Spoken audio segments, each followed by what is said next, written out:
How do you feel about it, first of all? Yeah, I'm looking forward to it. No, the lads are all buzzing now, and I think it'd be a great end to the season if we did win the cup today. Butterflies? I'm not too bad now. I think once you go up to Hampden and the atmosphere, savour the atmosphere, I think the butterflies will start to go. We saw one or two Celtic supporters going past there in a coach, Paul. I mean, they are right behind you. They desperately want you to do the double, don't they? Yeah, I think the club centenary would be a great end for players and the fans, and I think I'll be there in their thousands a day, and will give us great back, and I just hope we can do it for them. And sitting beside you, Paul, Billy Stark, how do you feel about it? Cup final today? What you say with Paul, I think we're all looking forward to it, as you can hear, the lads are buzzing, so can't come quick enough. What about Dundee United, Billy? A lot has been made of the fact that they've been to Hampden so often and never won. That must be at the back of their minds today again, or will it be? Well, I don't know, that remains to be seen. Obviously you can look at it both ways. You can look at it from the point of view that the run's going to end sometime, or it might affect them again today, but we're confident we can do the business today. The double all the time at the back of your mind, or is it you just treating the cup final as a one-off? Well, that's the secret of success this season, to take every game one at a time. Thanks, Paul. It'll be no different today. What is the secret about Billy Stark? I mean, you've come on to an incredible game since you joined Celtic, haven't you? Oh, it's nice to say so, Jim. But, I think everybody's contributed this season. It's been a team effort. But you're always being talked about. I know that you're very bashful, Billy, but you're always being talked about as the real bargain buy of the season. Well, I don't know. There's a few bargain buys. A few of them in the background there. But, somebody said sex appeal. We won't take that one up. No. Okay. And Mark McGee, Hampden. I tell you, you're a popular man. What do you think about it today? Cup final duty. Well, everyone's looking forward to the game. You know, it's a great stage for the lads. It's a great opportunity for players like Frank McAvenny, you know, to maybe boost his sex appeal, things like that. So the boys are really looking forward to it and really confident. What about Dundee United? I was saying to Billy there, they've been to Hampden so often and they've never done it. Now, do you think that is at the back of their minds? I'm sure it is, but really Dundee United aren't our concern. We hope that they leave today still not having done it. So really, that's for them to worry about. We only want to lift the cup and make it a double, as you say. I spoke to you earlier, Mark, and you said really, Celtic, at the moment, the team is so good that really it doesn't matter how Dundee United play, the team should really take care of it on the day. Yes, I think if they play their best and we play well at all, then I think the boys are so determined. I mean, the boys are absolutely rampant, you know, so I can't see past us. All right, we wish you well. Thank you.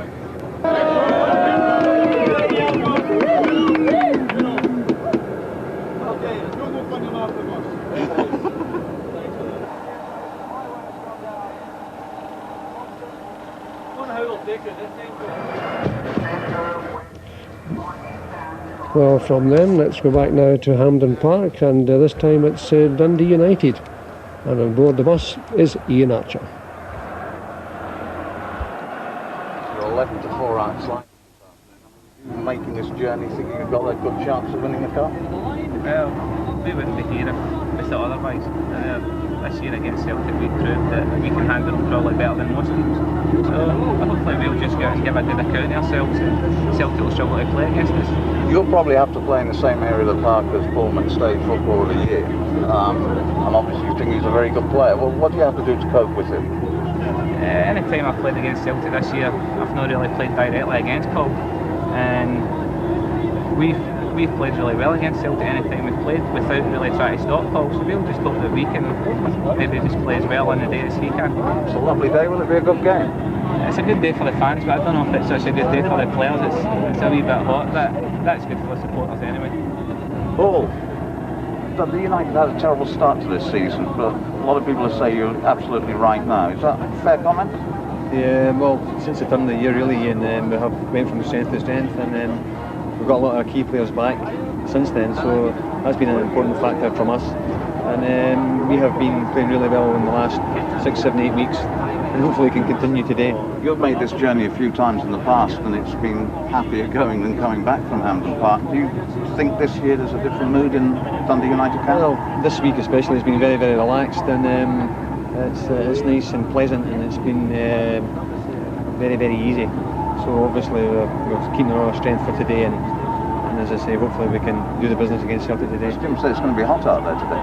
Well, remember last year against St Mirren was very, very hot, and just what Jim was saying, it's great for the spectators, but probably not so much for the players. Thanks, Paul. One of the guys who has come back and made all the difference, Eamon Bannon. Eamon, are you more confident this year than previous seasons going to Hampden? Well, we were confident last year and the result never went our way. I think you've got to be confident going into a game. As Paul was saying earlier, the mood of the camp has been very relaxed. The manager said to us to go out and enjoy the game, and personally that's what I'm going to try and do. I'm going to try and enjoy it. Do you particularly like playing against Well, there we are. Now let's go straight back to Hampden Park Live for a comment on the team lineups from Jock Brown. Thank you, Arthur. Yeah, it's a marvellous setting there. There's the setting before the match, and the pipe bands with the players in front. A very colourful scene indeed. And we are waiting for the SFA dignitaries to arrive on the field. There will be no Prime Minister, of course, coming onto the field because she's already met both sets of players and the referee and linesman some 50 minutes ago inside the Hampden stand, so there will be no sign of the Prime Minister, but she is in the stand, I think, already. There she is, there's the Prime Minister with her husband Dennis Thatcher on the left. So some reaction in the crowd, but not a great deal in fairness to the appearance as the national anthem is played. Celtic fans with the banners around, and the atmosphere could scarcely be better, nor could the overhead conditions, nor indeed the underfoot conditions. But a new experience for the Prime Minister, a Scottish Cup final, and out there in the field, two sets of anxious players. The teams have now been announced. Manager Billy McNeil kept under wraps the fact that Pat Bonner was out with a hamstring injury. He's not playing, so Alan McKnight there beside Roy Aitken. Frank McAvenny in the side, but the Celtic team in full is McKnight, Morrison, Rogan, Aitken, McCarthy and White, Miller, McStay, McAvenny, Walker and Burns. And the substitutes are Billy Stark and Mark McGee. The Celtic captain Roy Aitken certainly looks relaxed as he prepares to introduce his players. There's the Dundee United manager Jim McLean, who's taken the bold step of bringing young Billy McKinlay into his midfield to replace the suspended Ian Redford. There's McKinlay there beside Billy Thompson. There's the young 19-year-old player who was signed from Hamilton Thistle 3 years ago, his first major final. And the Dundee United side also has been released at the last possible moment, showing that Paul Sturrock and John Clark are the substitutes, and the full lineup is Thompson in goal, Bowman and Malpass, McNeil, Hegarty and Neri, Bannon, Gallagher, Patalainen, Ferguson and McKinlay. So McKinlay the replacement for Redford. No risks taken with Paul Sturrock. Ian Ferguson playing up front alongside Patalainen, with Kevin Gallagher likely to appear early on at least on the right flank.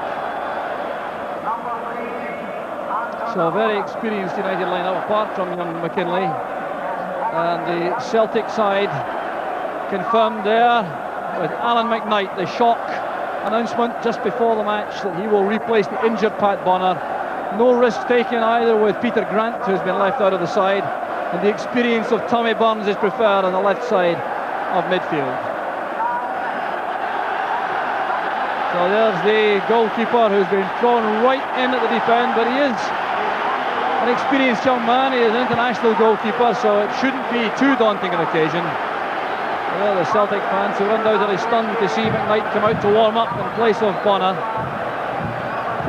So the Celtic fans packed into the stadium, and it's a very colourful setting indeed. The United fans here too in strength, but young Billy McKinlay coming into the side. He's had a little experience in the first team, a handful of games though, just 19 years old. He scored one first team goal for Dundee United this season. But a youth international, as was this man, Paul McStay, now reckoned to be the top player in the country at the moment. Paul McStay, Footballer of the Year in Scotland, and undoubtedly on the threshold of a major international career at one level.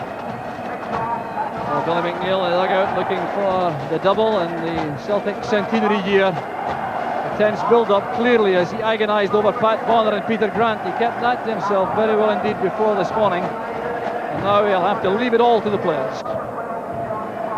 Eamon Bannon, another very experienced player in the United lineup, a vital cog in their midfield machine, 30 years old now, £165,000 he cost from Chelsea in 1979, and an international player, of course, so a man who will relish the big time atmosphere.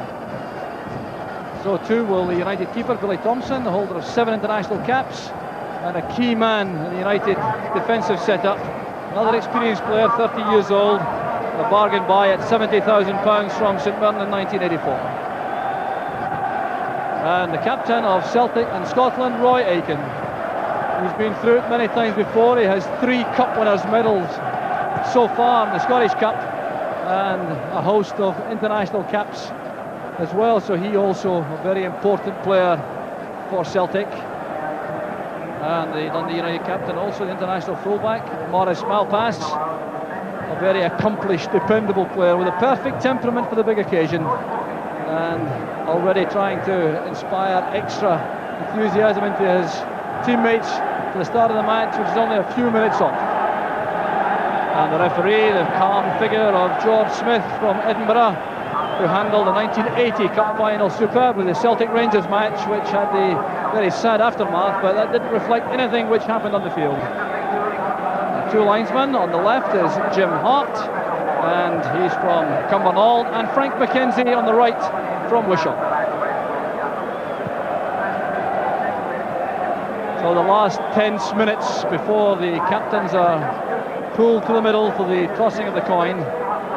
And seldom has a final been awaited with more anticipation. Dundee United coming right into their best form. Celtic on a high, having won the championship and looking for the double, but the United fans here with lots of enthusiasm, a very colourful setting. Around 14 or 15,000 United fans here, but the vast majority nevertheless wearing the Celtic green and white. So the toss of the coin, and decision not terribly crucial, I don't think. There is a breeze blowing down the field from right to left, but the players will not change over. They will stay where they are at the moment, and there's the United dugout. Right in the middle is Jimmy Bone, who was in the winning dugout last season for St Mirren against Dundee United. Gordon Wallace on his right, the substitute John Clark and Paul Sturrock on the left, and Jim McLean on the end of that walkie-talkie up in the director's box. So the Celtic players will start the match. McAvenny and Walker, a deadly striking partnership with a total of 48 goals between them for Celtic this season. They'll get the match underway. The Hampden pitch in perfect condition, and the enthusiasm inside the stadium unmatched for a very long time for a club match. So we're underway with Celtic in possession. There's Andy Walker's header, and Malpass pulling it down for United.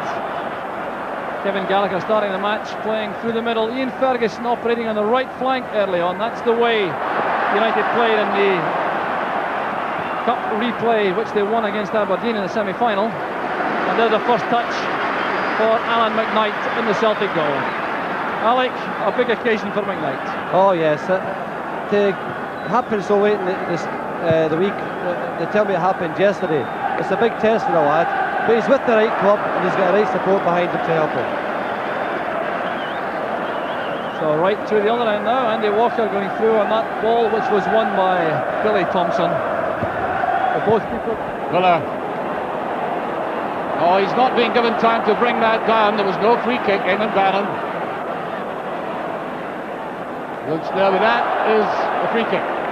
Quickly taken. Morris. You saw Eamon Bannon in that kind of left midfield role there. I think you'll see a lot of that. He's got to be accurate.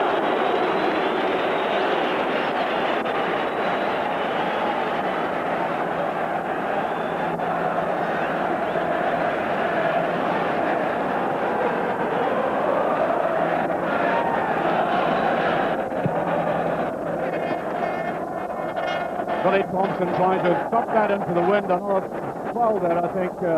Patelaine and the big spin backing in.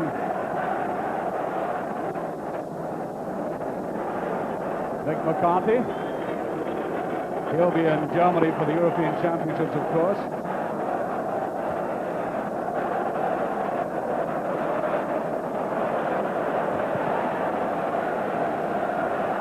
High one to Miller. Morris Malpas looking after Miller. There's Kevin Gallagher. First real touch of it. Free kick.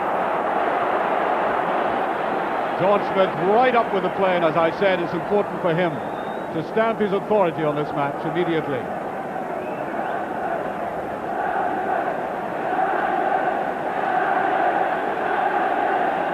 Nice touch there by Federlinen. He didn't know where the ball had gone though.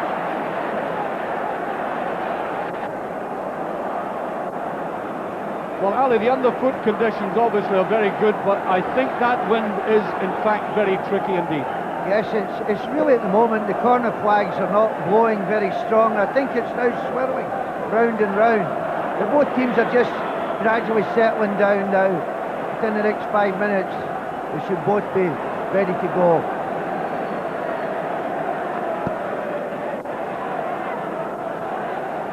Burns coming all the way back.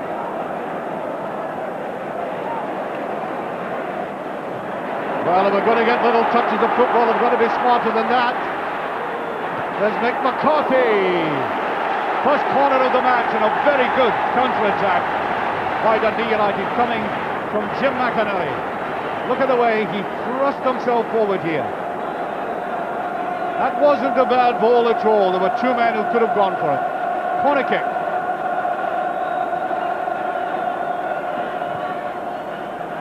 Billy McKinlay getting to it, and that's off the line. Of all people, Paul McStay.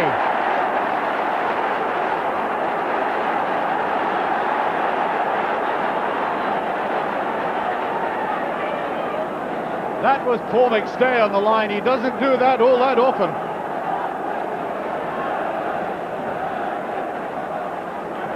Another corner kick. Oh, just watch this, McStay at the left-hand post, and there he was. The midfield player back there as a fullback. I think Big Billy ought to give him a bonus for that one. That's McKinlay. Beyond Padelainen. No. Oh, he loved that. The ball coming into him. Getting a good grip of it, and with this wind, I wouldn't be a goalkeeper out there for the life of me.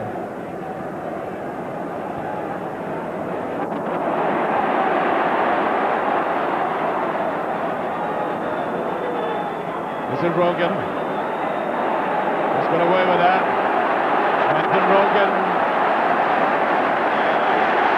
Oh, that was young Billy McKinlay, Ali, getting in there. Good tackle by him. Yeah. He's finding possibly the first 10 minutes is either going to make or break him in this game, and he's settling down now. A Joe Miller corner. McCarthy was up for it, and pushing, I think, in fact, by McCarthy.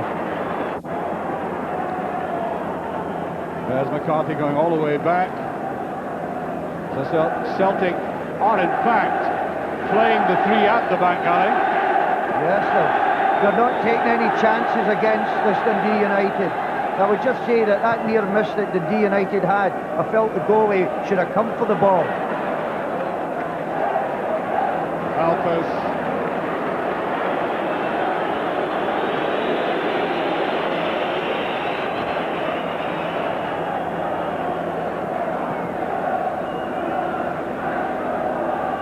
Just over 5 minutes gone, still no scoring. The tackling is very quick and incisive. Gallagher, beautifully done. Ferguson, Gallagher again. A great tackle by Aiken. And he keeps his cool. Well, Gallagher has always got to threaten, but just at the end there, Roy treated him, well, I think Kevin was almost treated like a schoolboy, the way he just pushed him aside there, but I think Aiken has got to watch that threat.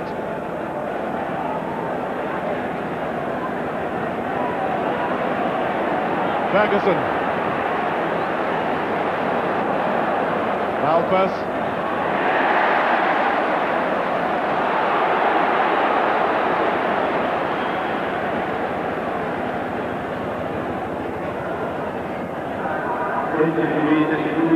Trotted Dundee United, Eamon Bannon. Madeleine. Now, McKinley and mcneil have been picking up well in midfield. Ferguson lying deep offside. And I think I would suggest that when Dundee United win possession in midfield, you will see players like Gallagher there, Madeleine and Ferguson, if he is forward, finding out, trying to open up the defence.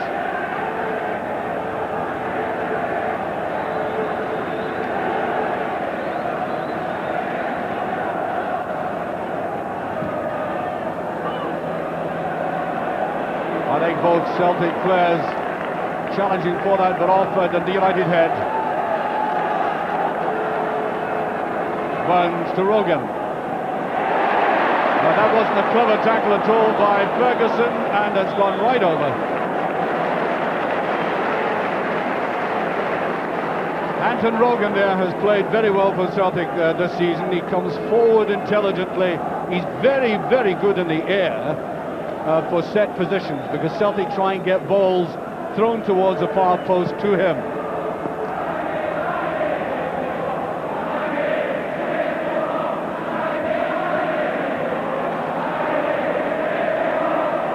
Aiken watching it very tentatively, and I think the free kick, yes, foul on Aiken.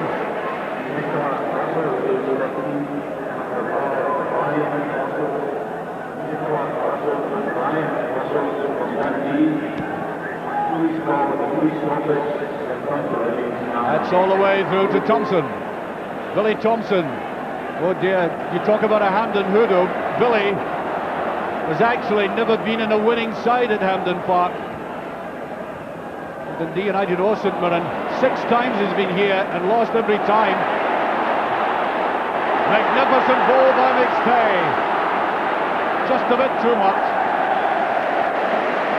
Yes, applauded and rightly so by Joe Miller.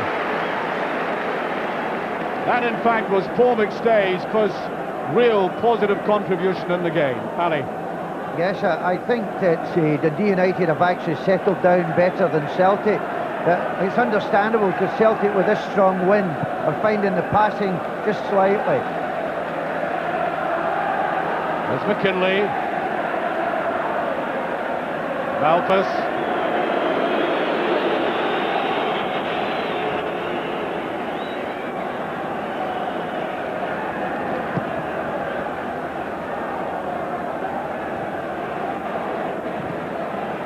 Wide in the way, the race is on. Oh, the ball is really speeding through very fast indeed.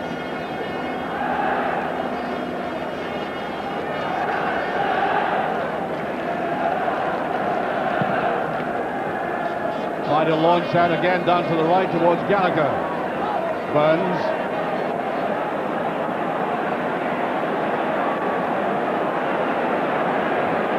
I think the game is Celtic crying out for some cool football in midfield. Burns is the type who can't provide it. Miller. McAvenny. McKinley just trying a little bit too much, and Bowman stepping in. White.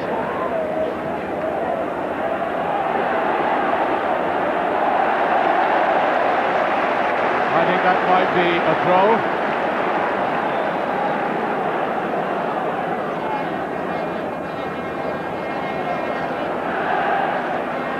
Blue Walker tried to play for the corner kick, I think.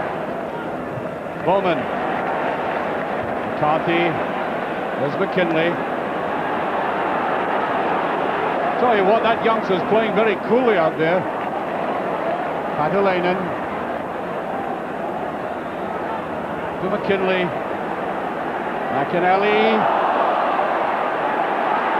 just got that away, and there is the very experienced figure of the oldest man in the field, Paul Hegarty. And Bannon. Haven't seen very much of Bannon so far. Gave me the impression he simply wanted to get rid of that ball that time, not much else.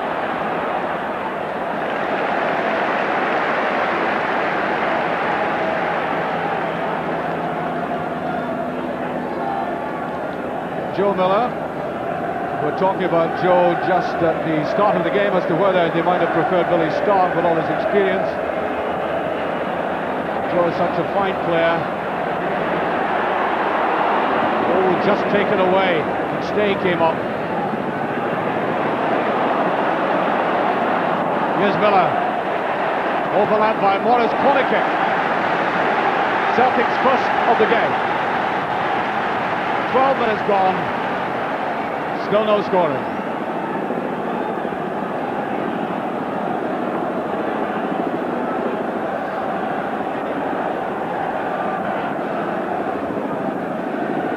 Miller with it. On towards McCarthy. Tommy Burns can't get the shot in. And there's Bannon. Gallagher all in his own. Beautiful stop there by mcneil again. Rogan. Bowman watching, trying to be patient. And I think that came straight off the head of the Celtic player, yes. Goal kick. There were some stories south of the border anyway, certainly splashed that Frank McAvenny there was very unsettled at Celtic Park, but it may just have been one of these occasions where a reporter simply picks up the wrong quote. Bannon. Good run by Bannon. Woof.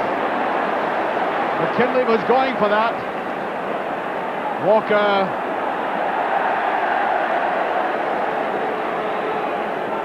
Obviously the players finding it difficult to get immediate control. The ball looks very light. Bowman. Good overlap. On a kick. And Dundee United playing very intelligently out of defence. They're trying the long ball, but they are varying it as well.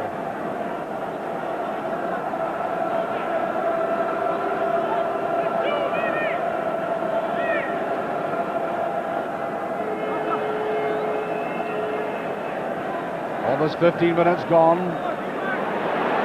Knight took that superbly. A real pressure cross, and he doesn't look at all perturbed. Ali. Yeah, that's it. Now the young lad's now got his confidence and he's coming for the ball. That first corner, which there was a near miss, he just seemed to freeze. But again, the young lad with Dundee United's playing very well, the young lad McKinley, and he's settled down possibly better than anyone else in the United side. The game now very even. Just over 15 minutes gone, still no scoring. Burns. Corner kick. And back will come everybody on the Dundee United side, Fatalainen included, as the Celtic support take up their choral support. And this backing. But Joe Miller takes a corner. Up it goes, and just taken there by Billy Thompson. That wasn't an easy ball at all to take. He had players buzzing in on top of him. Bannon. Offside. There it is, and there was McAvenny doing extremely well to get up there. And you saw the close attention on a confident-looking goalkeeper.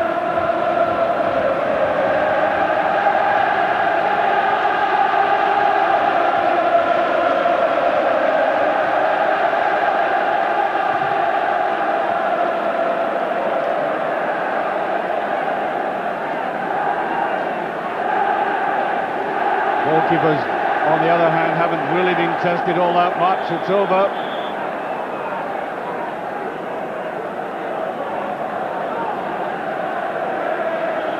Bowman to take this. That looks like David Neri who's down there, yes.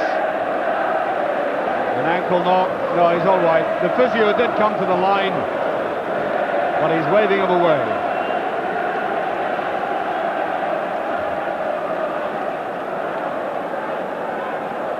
Gallagher. Stay running into trouble. McInally coming up very quickly on him.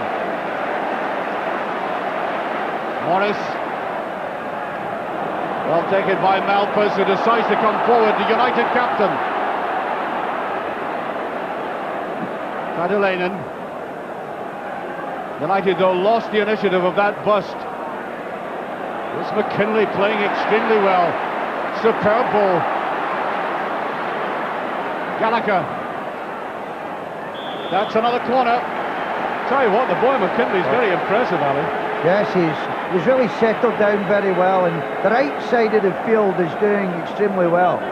I'm most surprised that Celtic are playing Aiken behind the back men, especially with the wind.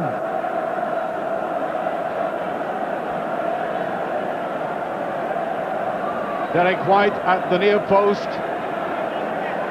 Paul McStay tucked in behind him. Back to Lanen. And away by McAvenny. Walker. Here's Morris.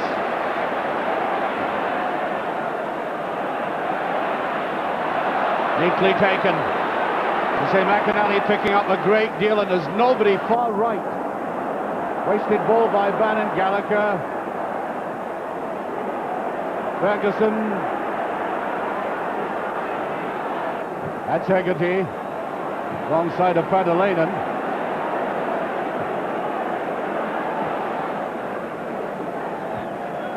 Well, that could have gone back to Billy Thompson, but a ball like that, it might have bounced very awkwardly for the keeper, putting it back like that.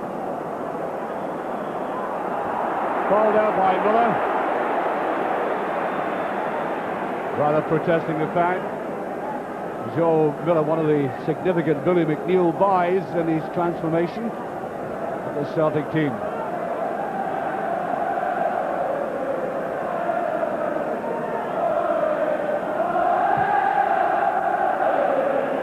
Races on, and that is too strong.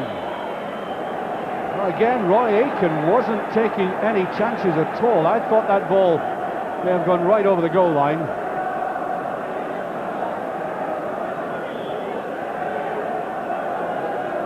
I'm sure Celtic and Roy Aitken there has every confidence in the goalkeeper, but the very fact that they've had that change, Ali, you know, it can't be all that happy a situation for them. There's Hegarty coming up, McKinley at the back. I'd like to see Burns playing more in the game, because Burns and McStay are the two guys in the midfield for Celtic who can really slow this game down to suit them. But at the moment, Dundee United are the more, I would say, the better side at the moment. Accelerates on again, and great work again by Roy Aitken. Looking right into the sun that time, can't have been easy. Ferguson.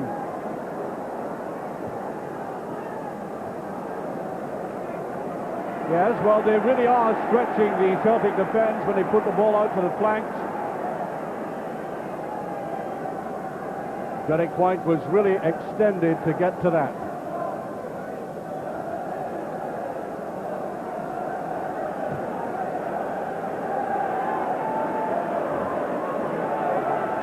Not much exchange in that.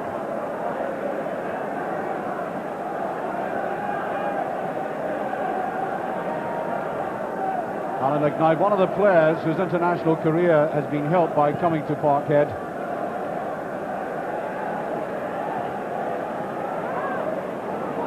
Stay hasn't got into the game yet. Seen just one pass of any note. Bannon got that done well. McNally. No. The angle was all wrong. Idea was right. You had to put it wide.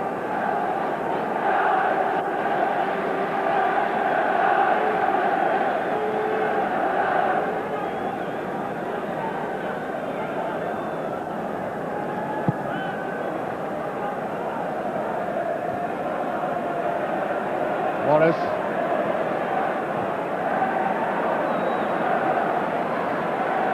Back McAvenny on the far side.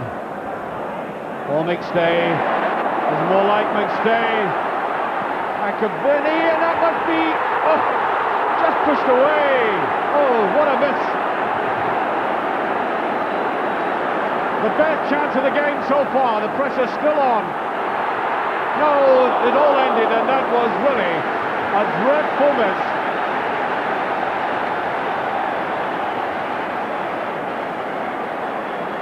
Now the superb play by McStay in midfield, the ball by McAvenny, almost perfection. And that really should have been put away by Miller.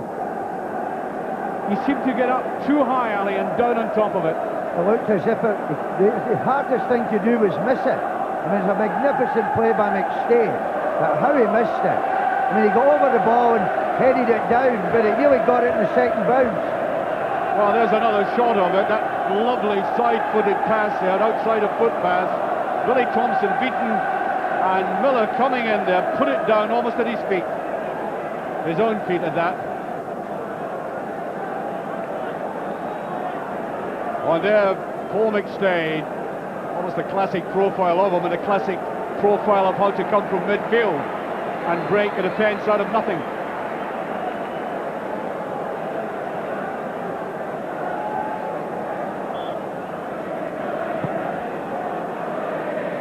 By the way, that's the second time that David Neri has been down. He did require attention that time.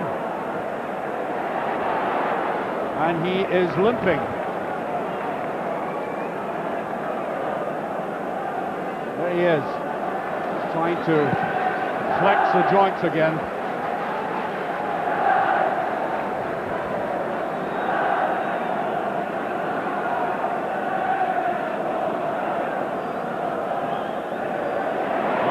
There by McAvenny. Look at the pace of the pair of them, and Bowman, I think, got the final touch.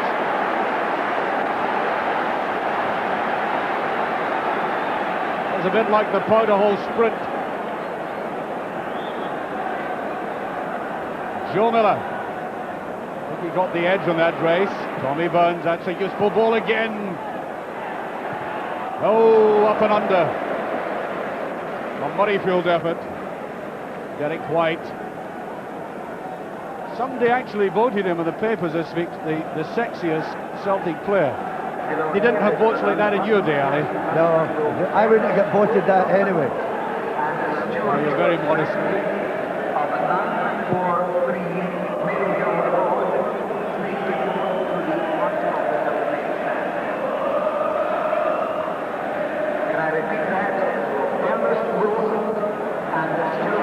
Kevin Gallagher picking it up.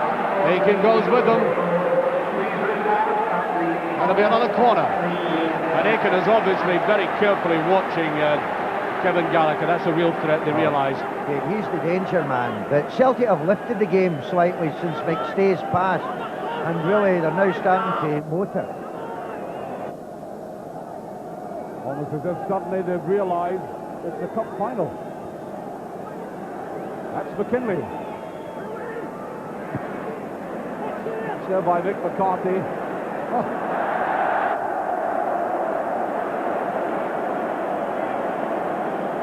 Well, I don't know who had the first call for that. Left with faces to match their jerseys.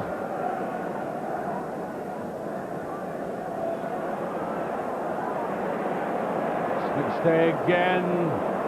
Picked on by Hegarty. Here's Gallagher.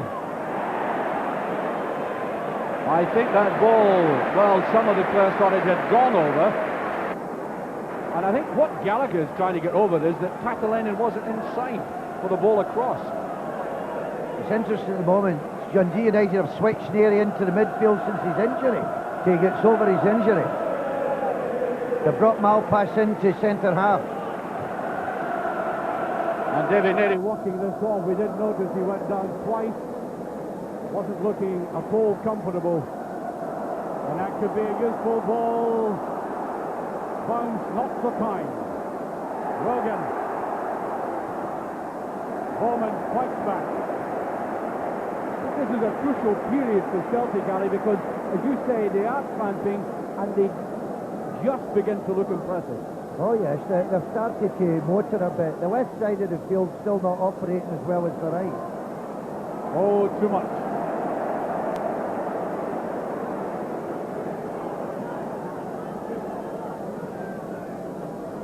Now, David Neri is limping, and there are two subs warming up, John Clark and Sturrock.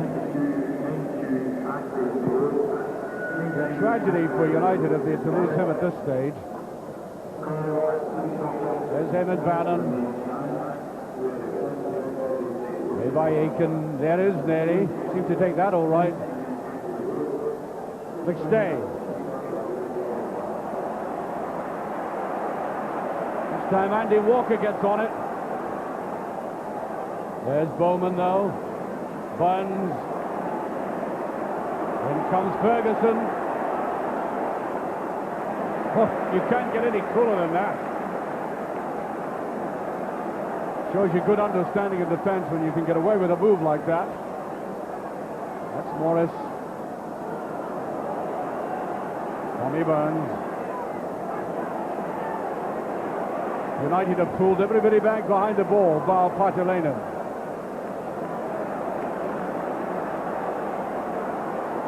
Morris deciding to probe. There is Paul McStay, and not the kind of pass that we expect of him. Kind of apologetic shake of the head.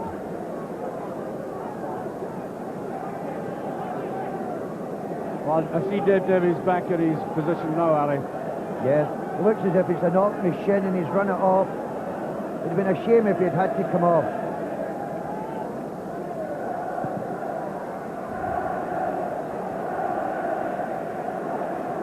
McNeil just jabbed that through, but Celtic looking impressive in central defence at the moment. Free kick.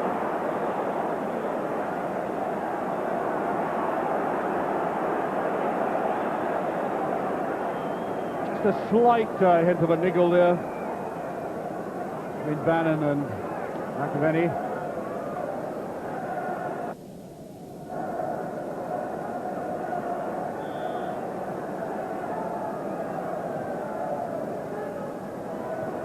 McCarthy looking very good in the air and offside.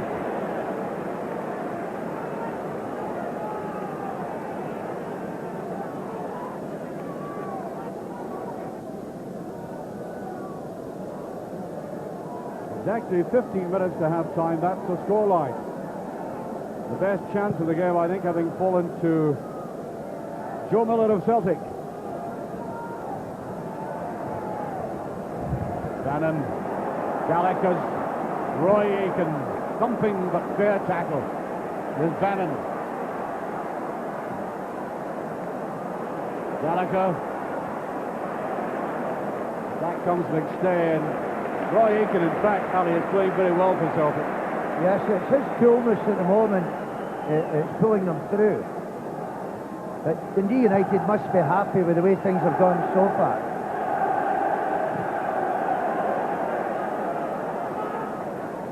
It's loose, and there is Burns. Getting that ball to his left foot. There's the 1-2. Foul pass following right across, and I think handball.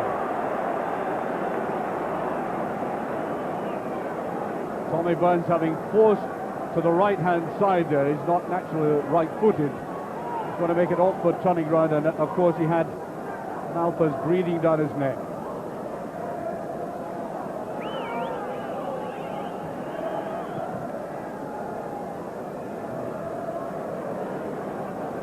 Here's McAvenny.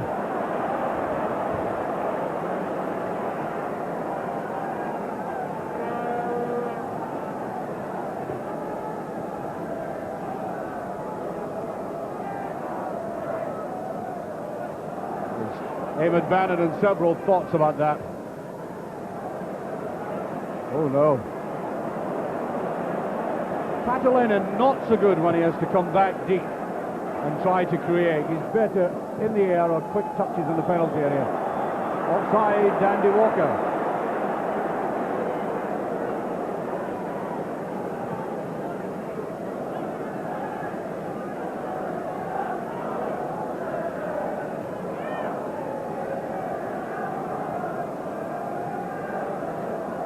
Boy, Hegarty.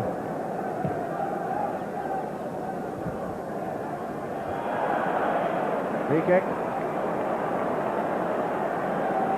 Celtic's free kick this time.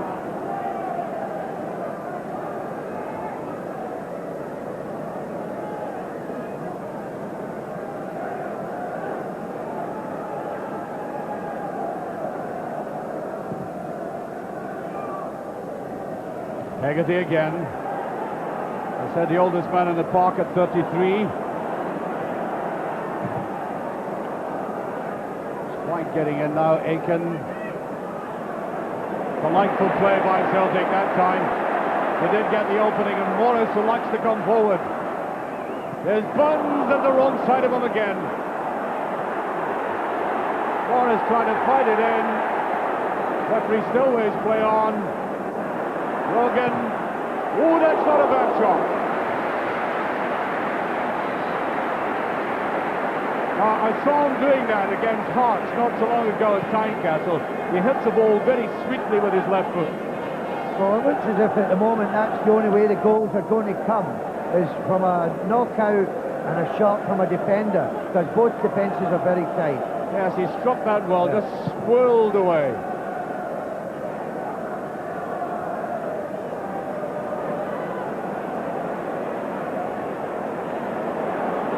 Celtic really picked up the pace of the game.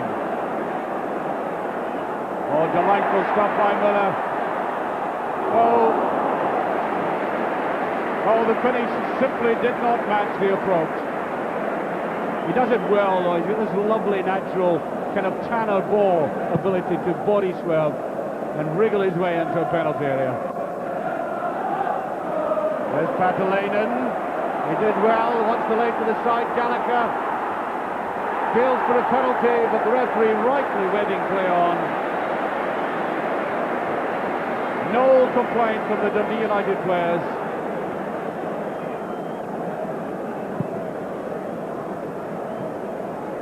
And there was a challenge. Yes, he played the ball and the man went after that.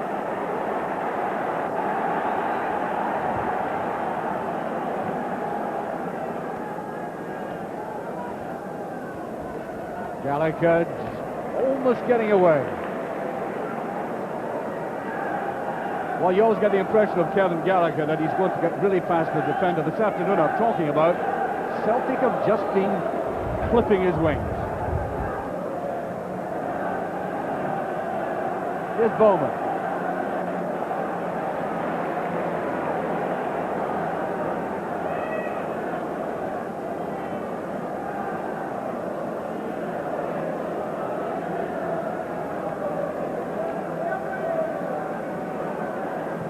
Patalainen.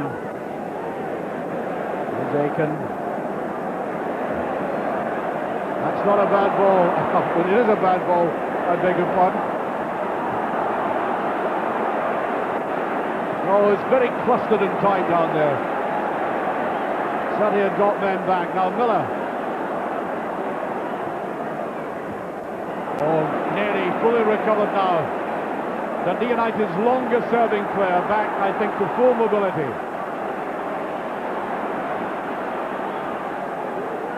Gallagher on the left this time.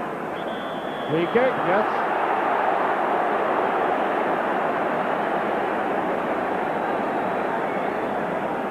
He hasn't yet broken through, but the promise is always there, Ali. Yes, Miller and him are doing, Bannon are doing very similar jobs. They're doing well up to the final bit and then let down. Bannon free kick.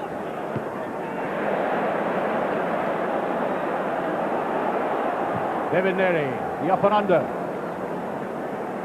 Bannon took that beautifully. That's a very good ball indeed. Great play by Bannon to bring it down, swing round and get the cross over in that extremely limited space. It's a play of the highest quality.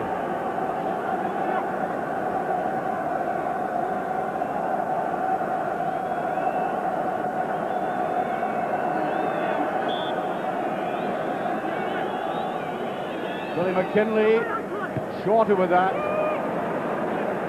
Youngster seems to have gone out of the game temporarily. I think the play, Celtic picked up the play, so the youngster has slightly lost the place.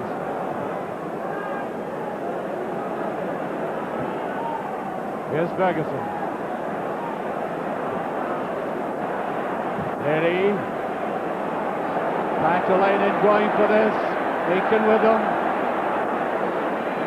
Referee waves play on. There's no use Patalainen complaining. I think it's a free kick, yes. Free kick to Celtic.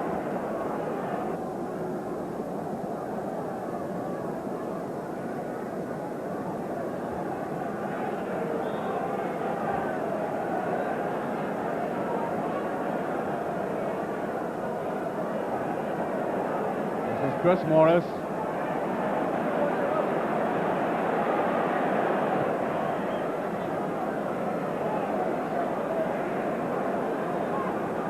Burns. Morris always lying handy on the right. Looked kind of nervy now. Now this is youngster McKinley. He got out of that very well. Free kick. Very late, very cumbersome tackle. And I think the referee rightly having a word with McCarthy about that. Just the gentle reprimand. It'll get stronger the next time.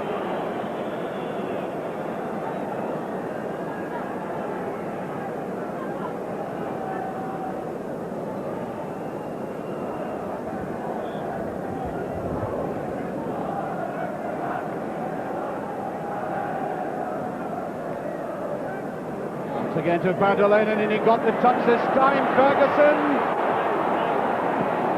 Very, very close indeed. That's good jumping by the big Finn. Really showing you his value there. Look, a good leap, and there was Ferguson. Yeah, well, the ball was going away from him all the time, and all he could do was flick out at underneath it just to try and flick it back. Didn't quite work for him.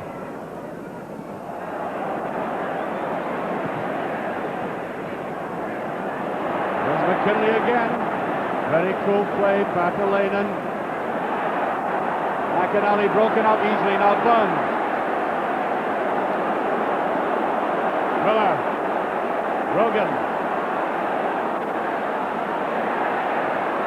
That's an excellent ball, and Malpass is there. Hegarty. Miller trying to wriggle his way in. Bowman going with him.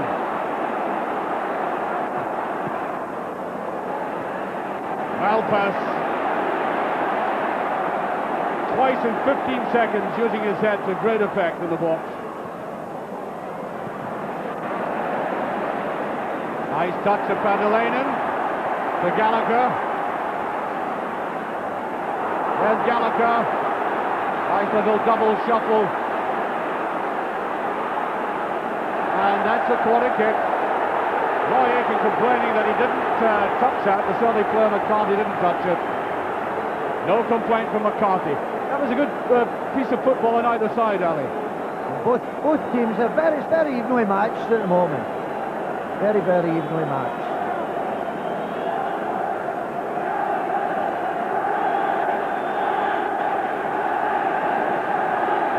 So, McKinley again. There's the touch by Patalainen, and McKnight confident again. Must say on the occasions that this goalkeeper has come into the Celtic side, I don't think he's ever let his club down. McStay.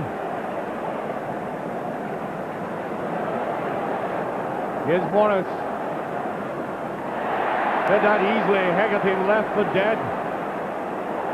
Joe Miller is there. And there is Thompson.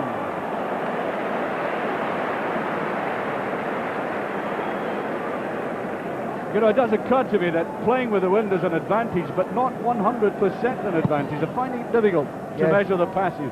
Celtic at this stage. Most teams like playing against the wind, but I think in a cup final, you know, that wind helps you considerably. And it'll be to Dundee United advantage if they get to half-time. And we are about 3 minutes away from half-time. Still no scoring. Burns. Miller.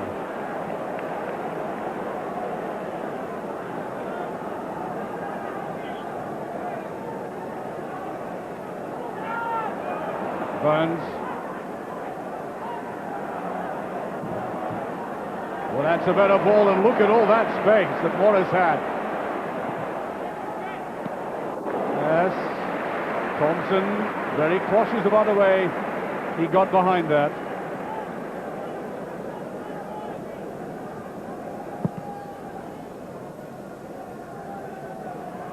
That's Patalainen. Bannon coming up on it a bit late.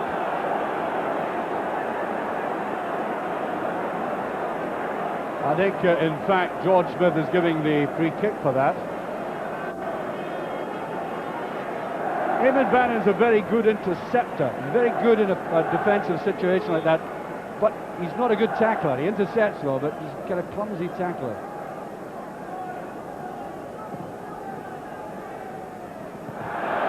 There's Malpas, there's Patalainen. Now Gallagher. We did that beautifully, and that was late.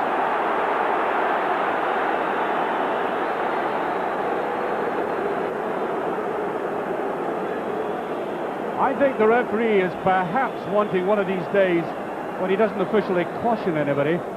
I think it's been very sportingly played, mind you. The free kicks are anything vicious at all. Been one of the most sporting finals so far. And very even, as you said. Bowman. Eamon Bannon. Little back heeler there. Patalainen. No, the free kick was before that, and I don't think McCarthy was too happy with that attention.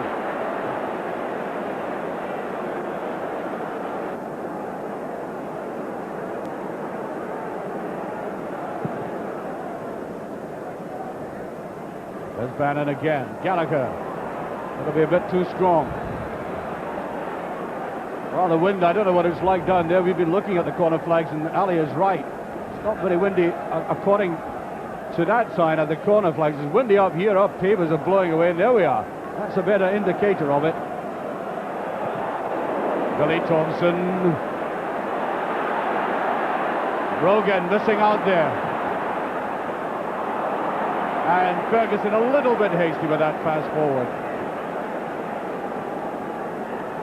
Well, according to our utterly reliable BBC watch, we've played 45 minutes. There will be a certain amount of stoppage time.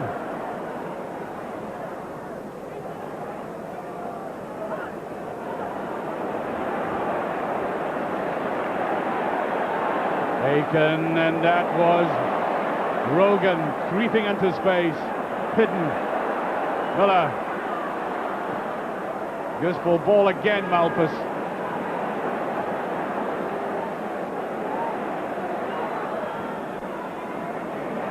Drafted that well. Bowman coming in. McNally. There's a nice little touch through, and there is Thompson.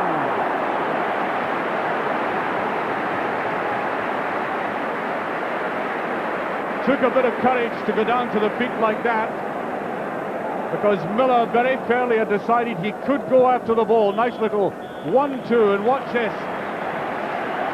And as we speak on that slow motion replay, so the half-time whistle goes, no scoring. The major feature of the game is the lack of chances or opportunities that either side have had, particularly when the defences have been playing exceptionally well.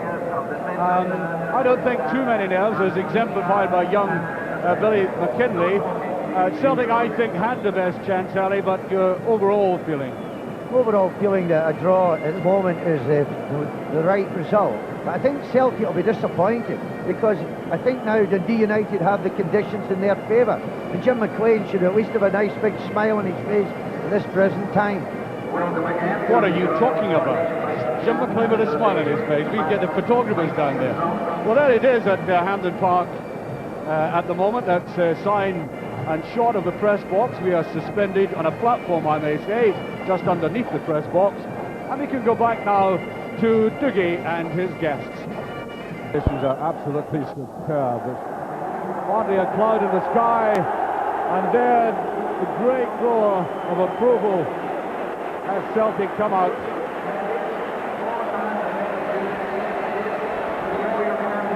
I just wonder, getting back to the Peter Grant situation, how touch and go it was, and if it was the right kind of psychological thing to do to build up the possibility of him playing at all. Well, I think it's a bit of a blow to Billy, because in his midfield he has all the skill in the world today, but he hasn't had someone who's got that absolute will to win that Grant's got. And I think the difference in the sides at the moment is the mcneil and mcneil in the Dundee United side in the first half of battle, but they're both young guys, and maybe in the end Celtic, who I think maybe overall in the first half just edged it. And so we're almost at the start of the second half. No changes as we can discern. Dundee United starting the second half. Score still nothing each. Emmett Bannon.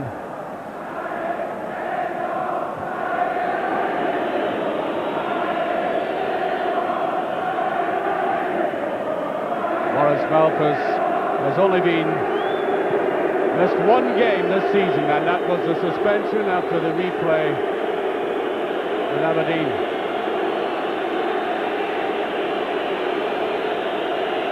That's to Ferguson. Oh, nice play by McCarthy. There's certainly no shortage of confidence in the defences, that's for sure.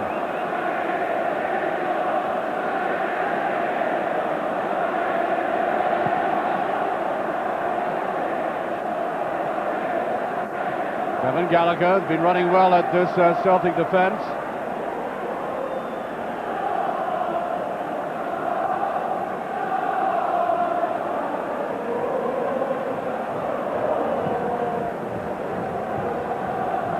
Long ball utilising the wind for the first time in this half. Emmett Bannon, Padelainen just lacked a little conviction, and the way he went after that.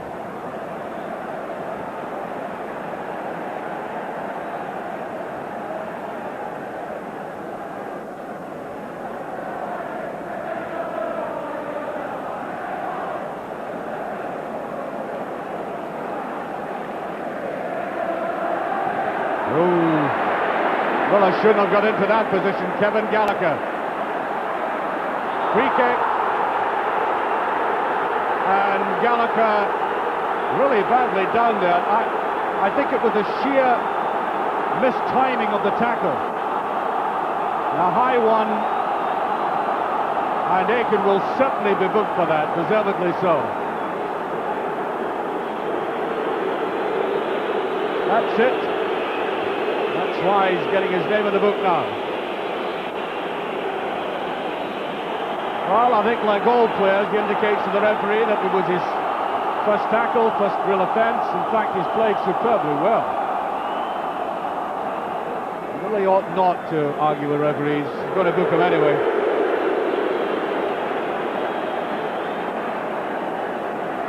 I'm talking about will to win. It's there in Roy Aiken, that's for sure.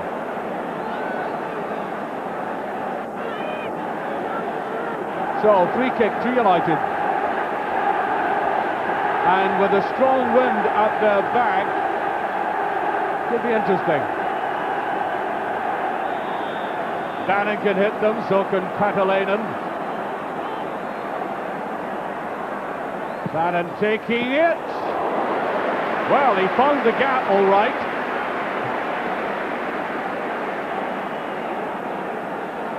Somebody must have moved out. In fact, the Dundee United player very cleverly moves out of the way. That was a very intelligent free kick, Ali. Yes, he's very good at it. That's been the and first here's Gallagher in the right. Gallagher, goal! Oh, what a superb goal! Dundee United 1-up.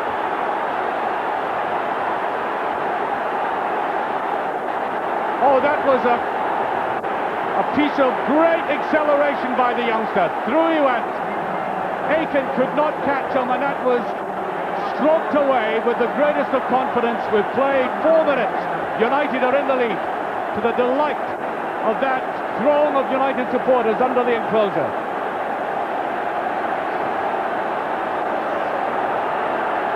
Now Joe Miller. Celtic will want to strike back immediately. This is Miller. Corner kick. Very good strike by the youngster, Alec. Oh, tremendous goal. We said before the game that was the threat. Gallagher through the middle with his pace, and he scored it. He took it magnificently. Joe Miller to take this. McCarthy's been very good in the air.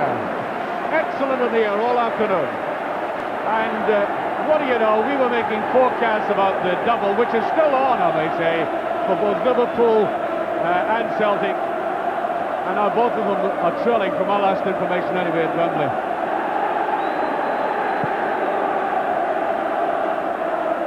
Straight to Morris, now Malpas.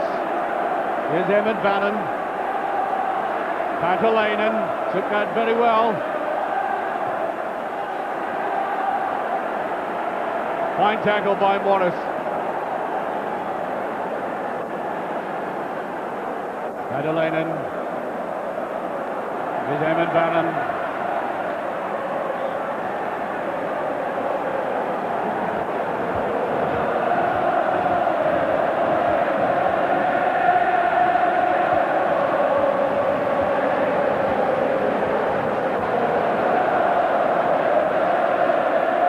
To Gallagher, a little bit too hard, yes. Well, Kevin Gallagher, the boy you see there, the goal scorer, comes from a great Celtic tradition. His grandfather, Patsy Gallagher, one of the great Celtic stars, major figures of the past, and slipped through the Celtic net, as it were. Great acquisition by Jim McLean. Celtic, however, will fight, Ali.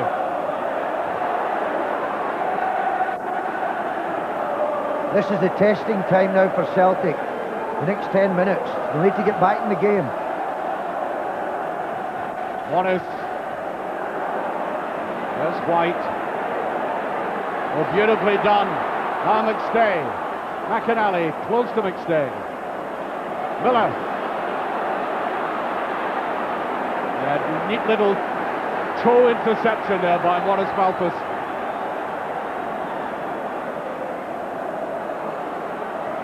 Ready. Miller.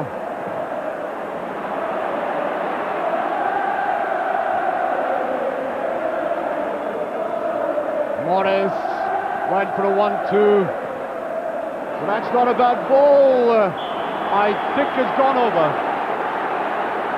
Up had come Rogan, as I suggested. Rogan does get towards a far post ball very well.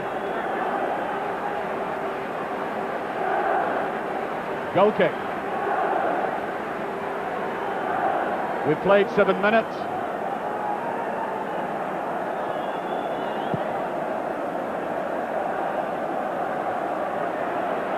Down the middle again, Roy Aitken. Slightly hesitant there, there's Bannon. No. And Ali, I think this is where the great experience of these central defenders for Dundee United will pay off. Yes, Hegarty and Neary together over the years have been very steady and very good. And today they've just worked a treat. Here Joe Miller. Right down there, Rogan going in. Beautifully tucked away there. Now Ferguson. It's a long through one again. Pantalainen.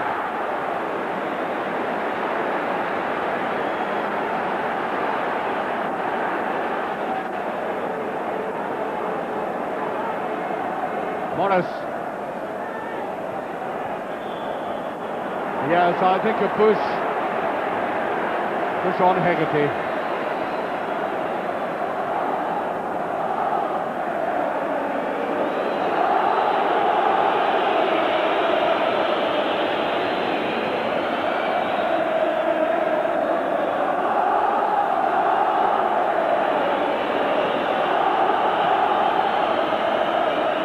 Towards Gallagher again. Two youngsters beside each other. That's a goal kick. Derek White and Kevin Gallagher know each other extremely well through youth football, Scottish professional youth football.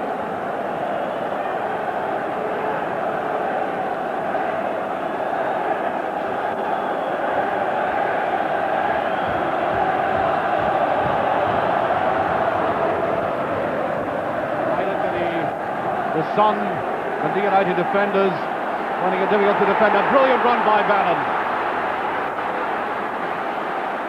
Rogan goes with them. And ball still in play. Burns. That's better play by Celtic. Miller.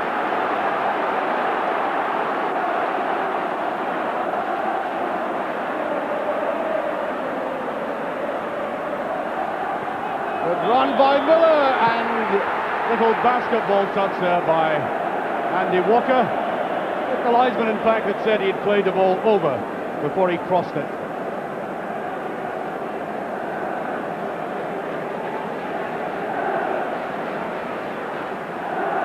Yes, that's it. It had gone over, I think.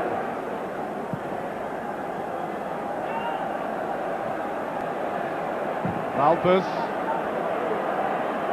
Yes, you were mentioning that you think McNally is handling McStay well. Oh, he's handling McStay. McStay's not been seen in it other than the once in the first half. Just been watching. He's following him all over the place, and he's just put him out of the game completely.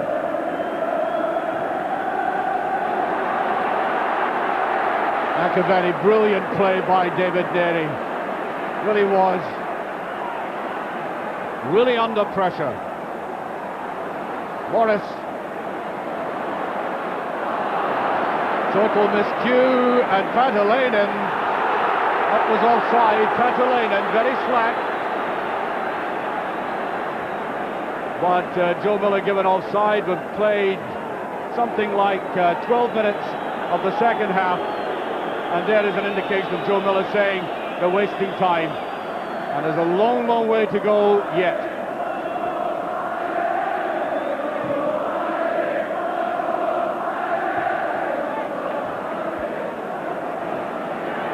Yes, Gallagher, deep middle turn, but free kick call there on Tommy Burns.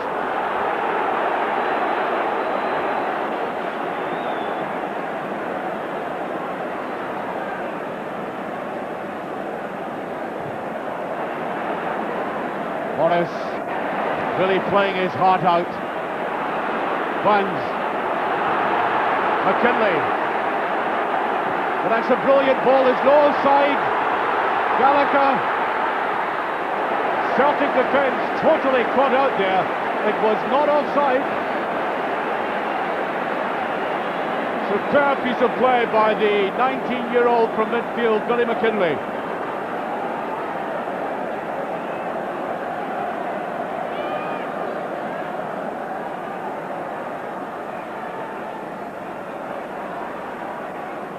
Out to Aiken. Hegarty. McKinley again.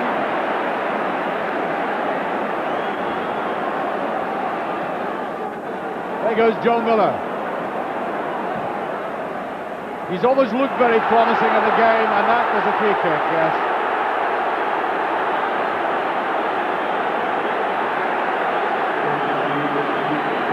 The referee will have a word with Bowman.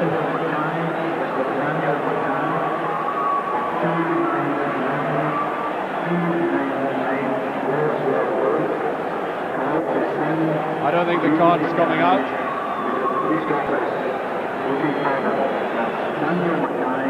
Tommy Burns will take this. You'll get McCarthy up there and White. There's McCarthy with it. Off the crossbar, I think. Not sure if Thompson got a touch there or not. Wasn't at all happy about it. Sun in his eyes. Corner kick. Billy Thompson looks slightly nervy there, Ali. Yeah, I think he's carried a little bit luck all through the game today.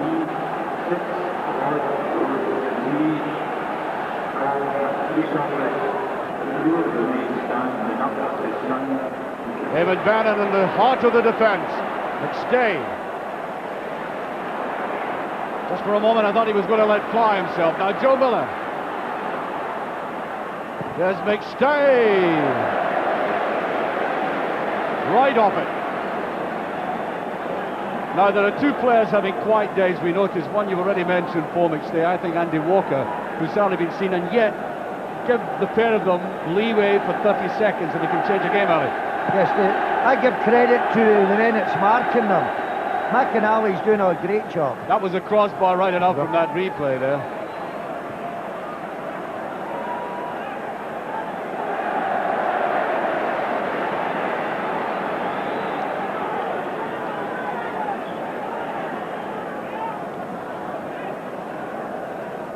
Down to Gallagher. There's Aiken. Let's stay. McKinley.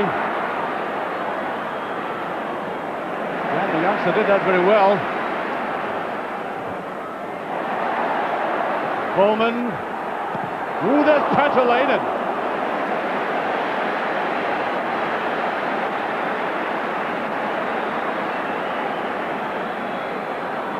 I must say Dundee United have played this game very intelligently. Away goes Gallagher again, and he won't catch that one.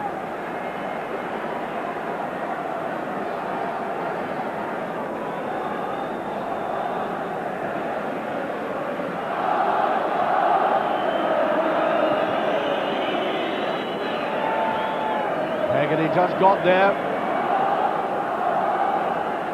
Ferguson. Bobby Burns. That's better play. Nice close possession.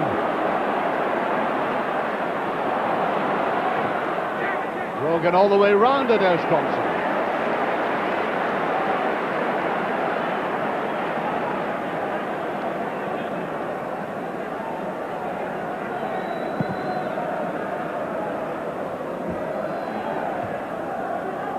McNeil, who had the jersey almost pulled off his back.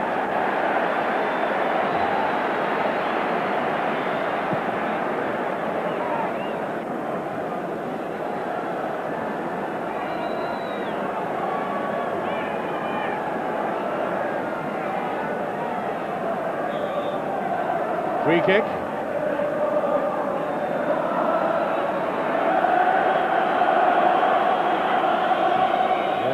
McKinley, too much of that.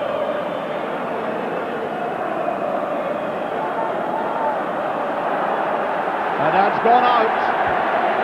It wasn't a terribly good throw out, I may say. He's looking daggers at his fellow Northern Ireland internationalist, Alan McKnight. That's Anton Rogan.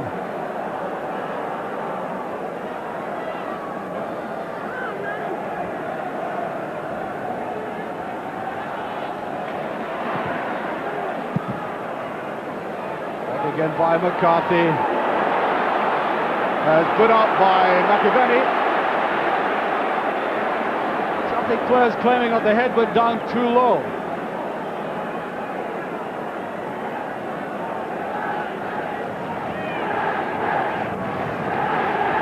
And we're hearing the United supporters have been out-shouted and out-sung for most of the game, not at this moment.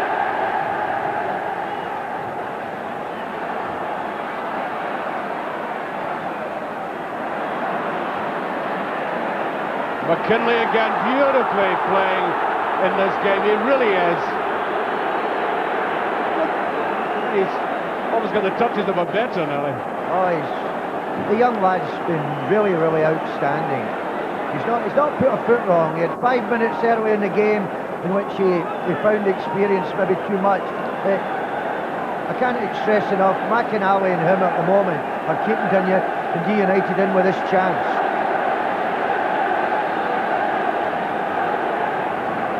Free kick to United, and McKinley himself is to take this.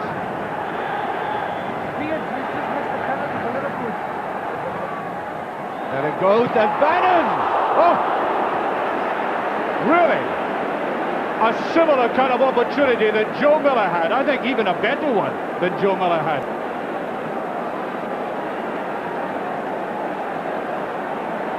Now just watch this. It eluded everybody. Bannon coming in. Bent his head too low, very like Miller. A real let-off from which Celtic might benefit.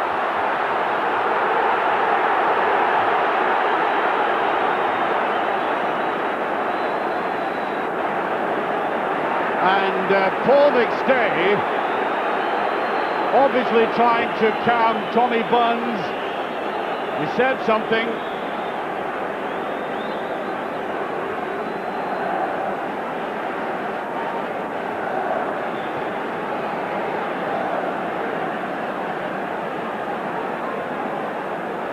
Roy Aiken. Through it goes and away by Bowman. Just a degree of uncertainty in that United defence.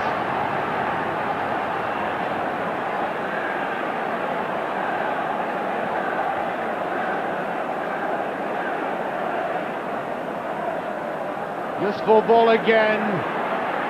Logan doing very well in the air. There's Ferguson, that's a useful ball. Kevin Gallagher. Now Jim McNeil to Patalainen. That's a corner. I don't think there was any way he was going to hit the ball in from there, but he gets a corner out of it.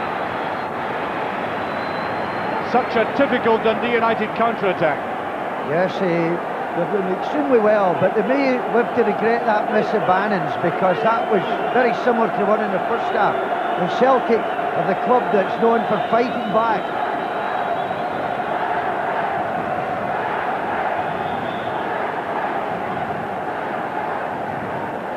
McKinley now. Touched away by Rogan. There's Bannon. Too much behind.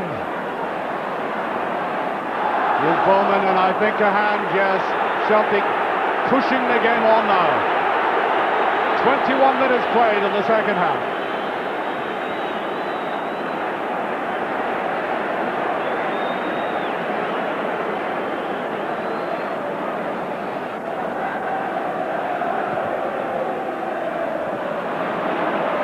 McKinley, and away goes Gallagher. Straight through this time to McKnight. Obviously Gallagher's pace has been highly useful.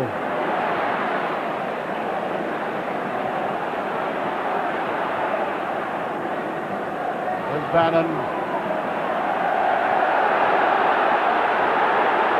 Burns. Miller. That's McNeil's first mistake of the day, and it's a free kick. I thought he went for the ball myself. It's another very good one, and it's curling away. And again, you just got the impression the goalkeeper was too happy with that. Well, he's been very dodgy at coming off the goal line. Both goalkeepers have. That Celtic's final ball has not been in keeping with their normal standards.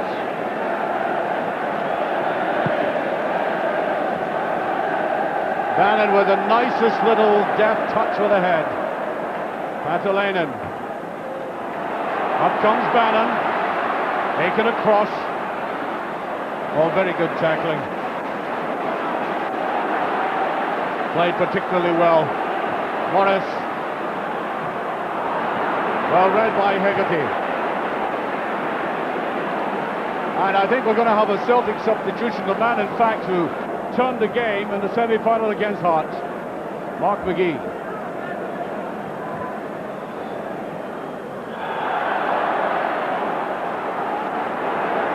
Looks to me as if Billy Stark might be coming on as well. But Celtic have a free kick.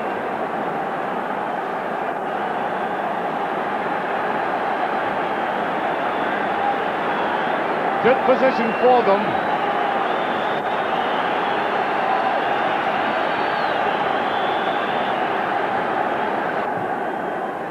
Up it goes, just away. Oh. That was Derek White. And there's no doubt about it, Celtic with balls like these, giving heart attacks to these defenders. Now, Andy Walker and White are coming off. McGee and Stark come on.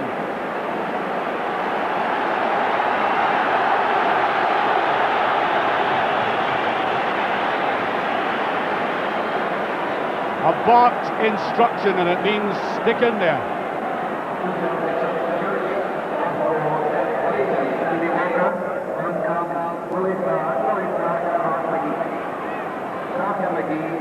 There is McGee, and I think that's gone over. It's a goal kick. And now John Clark is coming on.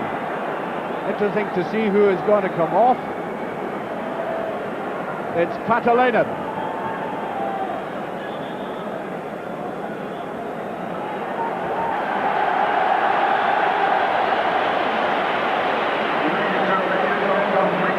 The big fin comes off. John Clark comes on.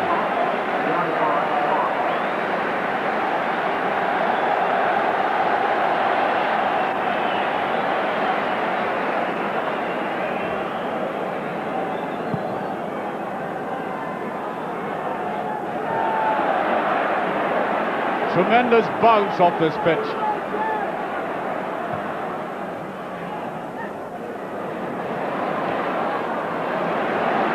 We had said we were out on the grass and it looks lush and very, very smooth, most of it, but it obviously is hard underneath. There it goes again.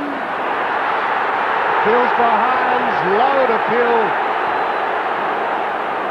And I think the goalkeeper, the Dundee United goalkeeper, really has to try and assert himself, really glued to that line. Here's Miller. Gets across again. There, Thompson and McNeil. Close to him. Real Celtic pressure. Fighting back.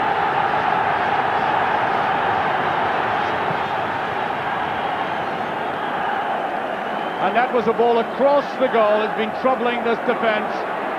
Bobbling about awkwardly. And whipped away. There's McCarthy. Billy Stark. Well, that's dangerous. Free kick now. Light tackle.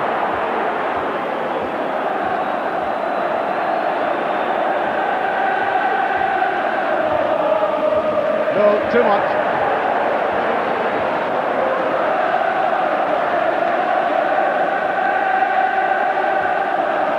"27 minutes gone. United still in the lead, 1-0.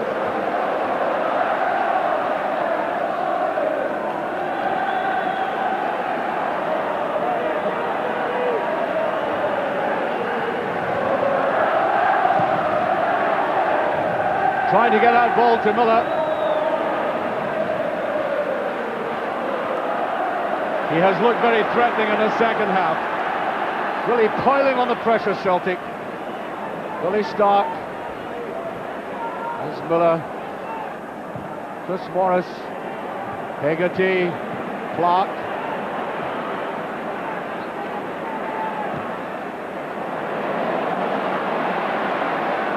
Superb ball to Rogan, who's been coming up in that outside left position. Burns.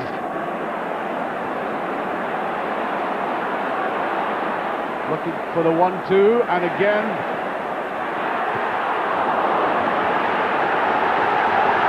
Wow, how many times has he done that in the game? Inside out, and he couldn't match it with a finish.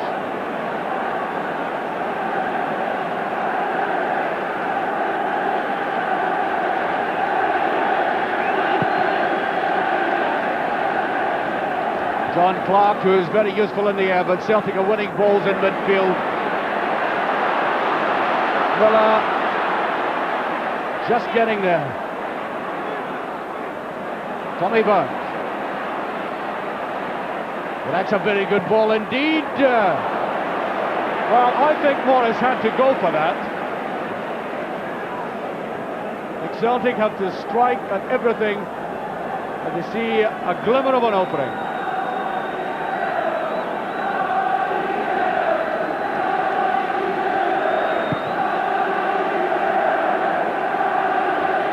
Touch by Clark, Jim McNeil. Celtic running this game at the moment. Here's Morris.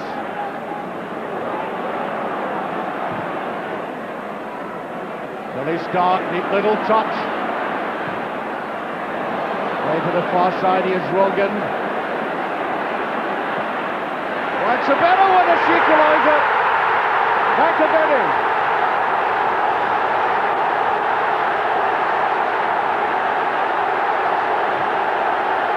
The equaliser for Celtic. It looked on the cards all the way through there. Beautiful run by Rogan, and there was McAvenny with Paul Hegarty beside him, not making an effort to go for that.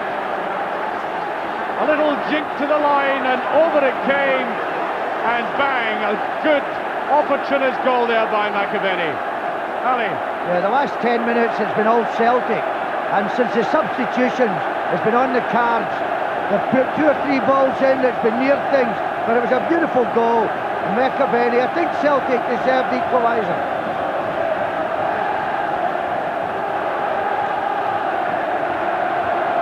Hegarty, McNeil. McNeil, brilliant play. Well, there's a great ball, Miller. Great save.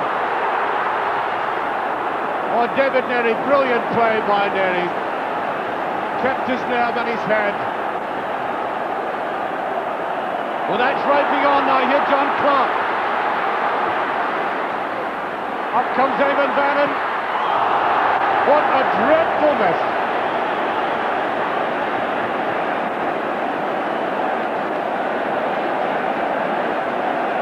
Great play by United in the counter-attack. This was a run. Well saved. Watch the classic defensive play here by the tall Dundee United man, longest serving member, David Nery, keeping very, very cool. And then this one here, look, laid right back into the tracks of Bannon, and he throws.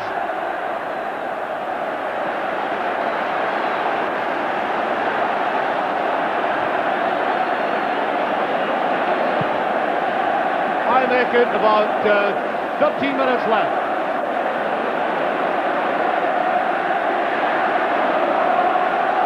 Fun. Hegarty and away by Malchus.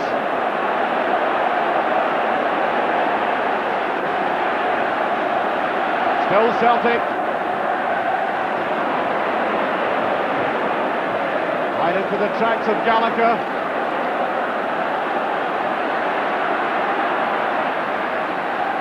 Tried a 1-2 and a little bit too quick for that.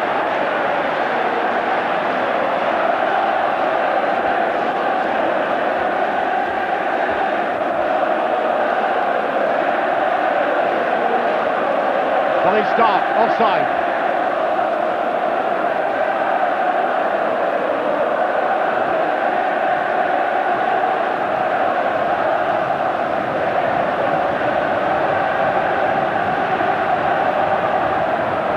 Towards Clark. McCarthy will be in charge of this one way or the other, and is.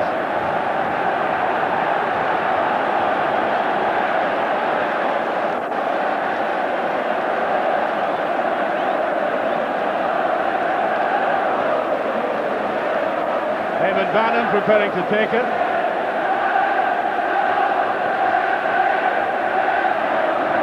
There's McKinley, Bowman. Not a bad ball. John Clark trying to get it through, and snapshot by Gallup.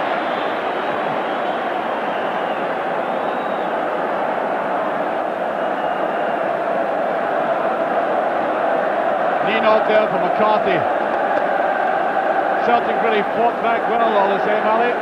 Yes, I think Celtic, it's really become a real good cup tie now. Both teams are having a go, and it's end to end, but Celtic now look as if they could go on and win it now. Well, mcneil looking anxiously across towards McCarthy.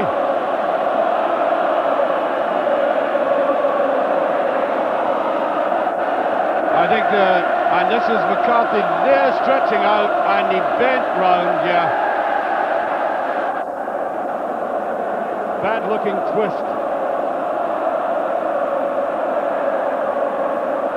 And there, the jubilant Celtic supporters watching the team fight back yet again.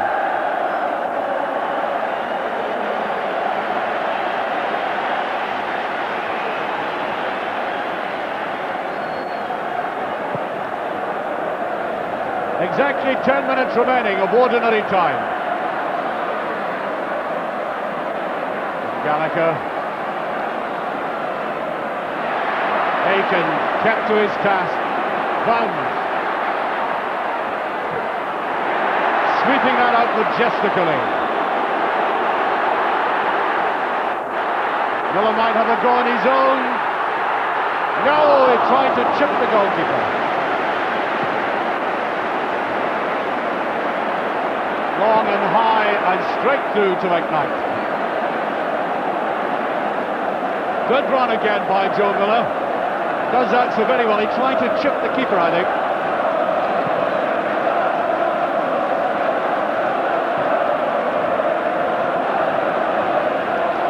Nicely taken by Wallace, and Celtic still wanting to come forward.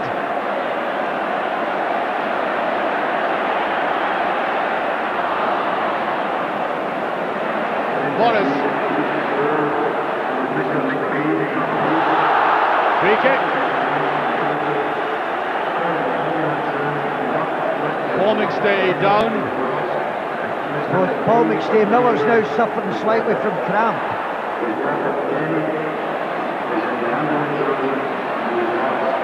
Burns. Well over.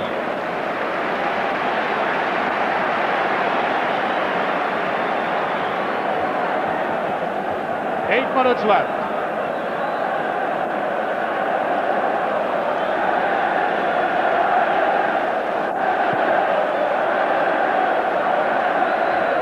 Off start with David Neri to Bannon. Clark. That's not a bad ball across.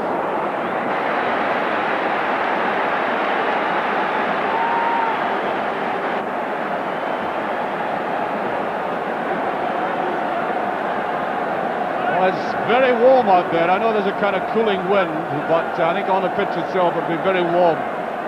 We're fast approaching extra time.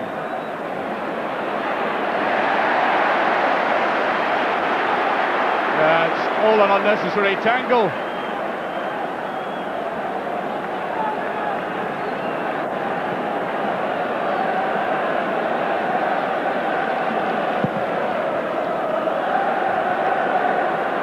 Ferguson. Probably getting out of that. McAvenny. Here's McGee. Then he follows up that with a corner kick. 7 minutes left.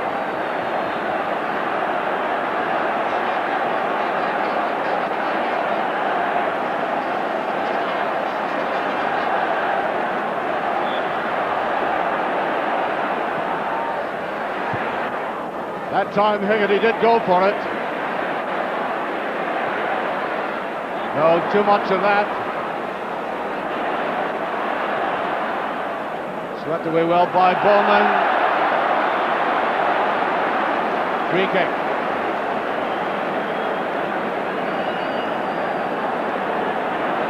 McStay. Joe Miller. Good running by Burns. That's a good ball. Billy Stark is there. And a great save. Oh, that was a value of Stark in the air. All coming from that deceptive and hit and run there by Burns. He suddenly cropped up there and watched Stark coming in, trying to beat it down for somebody. McAvenny almost there.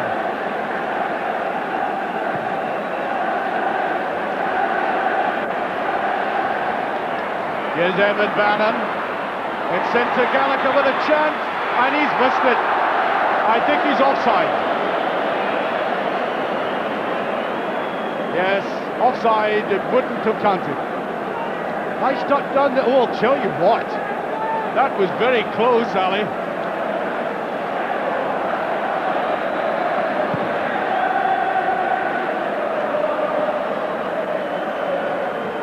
To McNeil. Hegarty to Gallagher. Ferguson. McStay. And Celtic's distribution in the last 15 minutes or so has been superb. Corner kick again. 4 minutes of the cup final, or ordinary time of the cup final left.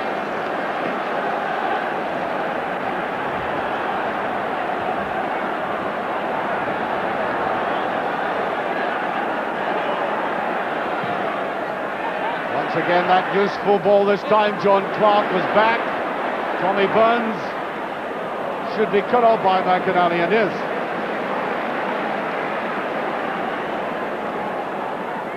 Morris. Stay. Malphus, no hesitation, he had to cut across.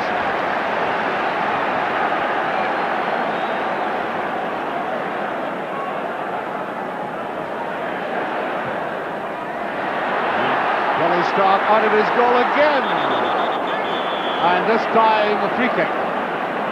Put up.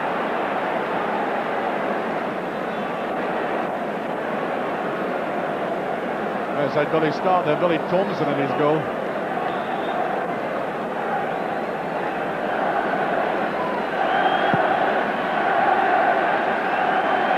Morris. Away by Malphus. Clever throw in there by Miller, wanted to get it immediately.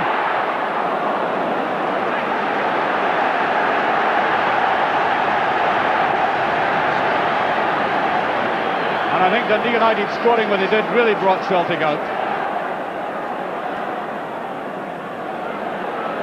Miller. Goal kick. Tried his slided and bended away towards that far post. 3 minutes of ordinary time remaining.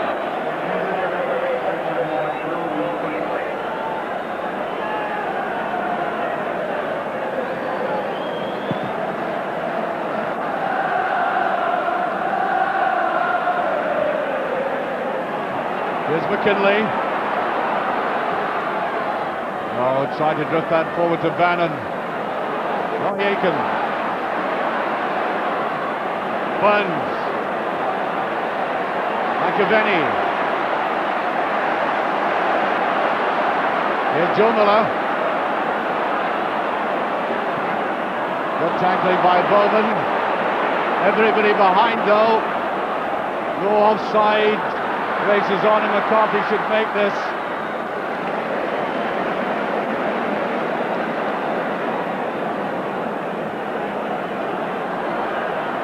Rogan.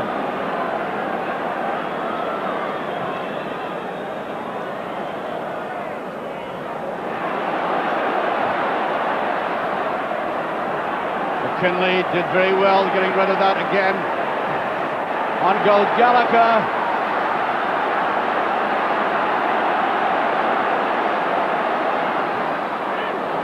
Oh, very bad ball. Gallagher looking maybe slightly tired. McAvenny.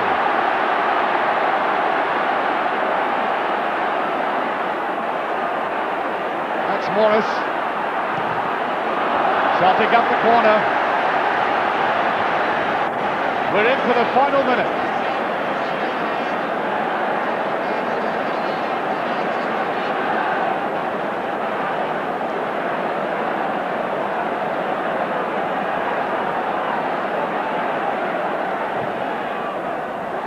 One this time, and might be McAvenny.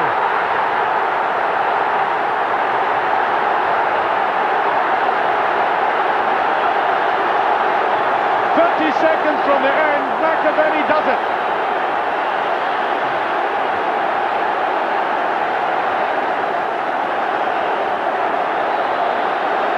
There it was, was breaking to him and he slammed it away.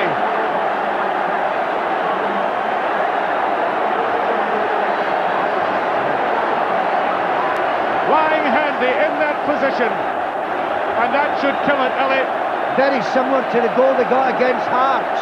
A hit ball into the goal now through about 6 defenders. But they've deserved it in the last 20 minutes. They've really played. Here they go again. Billy Thompson. On to Kevin Gallagher. That's a good ball by Gallagher. Feels for a penalty, but it's a corner. Corner kick. Perhaps United's last chance there.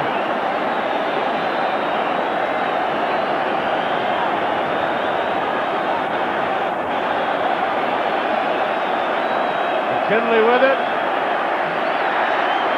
There's Derry down. And there goes the final whistle. The double for Celtic. A quite astonishing ending. And Billy mcneil almost being smothered by the bench.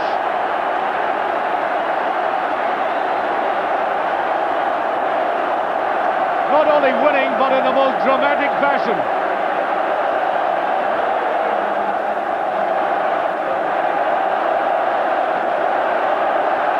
A delighted Billy mcneil.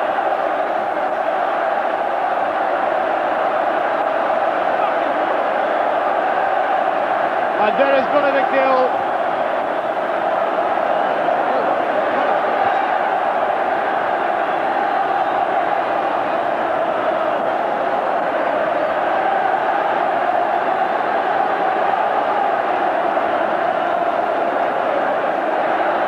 Roy Aitken, to the great delight of not only himself but the supporters.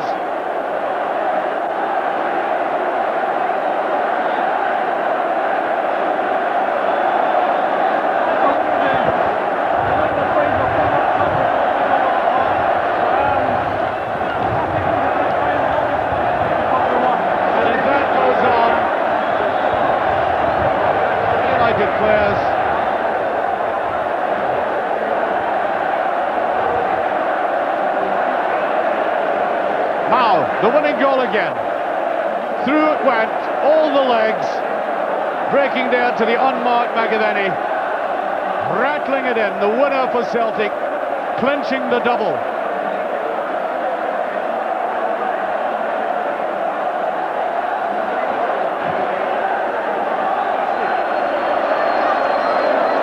Billy, congratulations, you left it a wee bit late.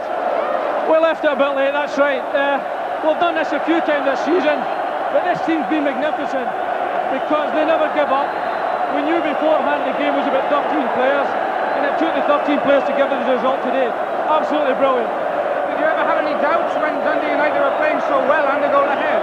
Yes, well, obviously you've got to have doubts. Hence the reason we changed the system and changed some players, and all of a sudden it came right for us. I'm absolutely delighted. Those boys have worked so hard this season, and that finishes it off magnificently. And centenary year, the double and your first season back. Yeah, well, I don't think I'll be here in another 100 years' time, but I think that these lads will be remembered. I'm delighted for them. I think the fans wouldn't mind if you were here in 100 years' time. Thanks very much. Thank you. Thanks very much. Frank McAvenny, unbelievable scenes at Hampden. I think you're responsible for them. Oh, what can I say, Jack? It's been absolutely brilliant, ball. Tell me about that first goal, Frank.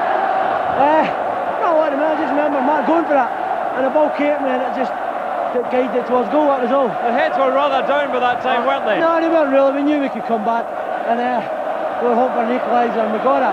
And once you get an equaliser, this team doesn't know how to lose or draw. How did you see the second goal then? I thought ball would start coming in, and I knew he was going to put it in for goal. And I was hoping that someone would deflect it off the line. That was the best I get.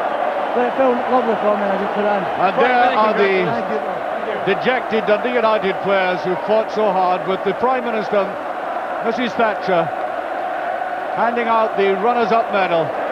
Behind her, the Secretary of State for Scotland, Malcolm Rifkin, and the President of the SFA, David Will. And we now await Celtic coming up for the Cup. The Cup, what's it feel like? Great feeling, it's a centenary year, double celebration, we're delighted. Do Did you ever have any doubts? Here we go, watch this.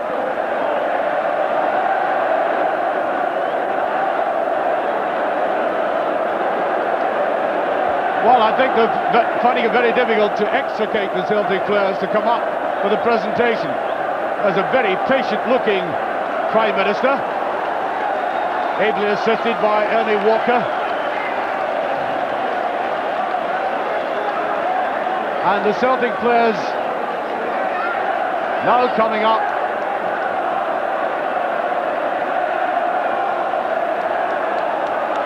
And here comes the Celtic captain, very gallantly wiping his hands free of sweat, and receives the cup from the Prime Minister.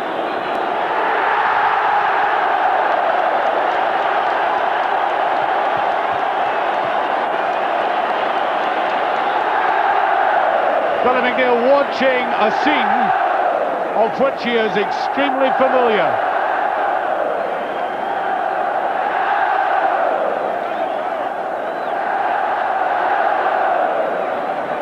And down come the Celtic players, deservedly getting their individual cheer.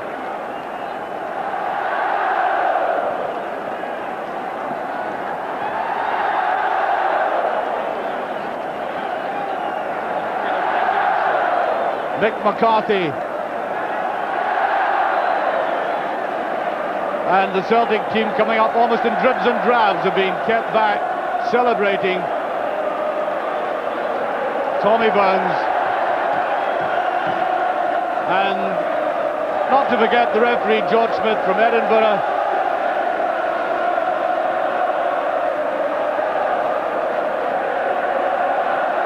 Well, what else do you expect them to do at a time like this? And in the background, the Prime Minister and Mr. Thatcher making their way out of the royal box. I am sure she has enjoyed herself enormously this afternoon. And so in particular have these Celtic supporters just in front of us. There have been many dramatic victories this season by Celtic in the last 15 minutes or so, but surely this takes the biscuit.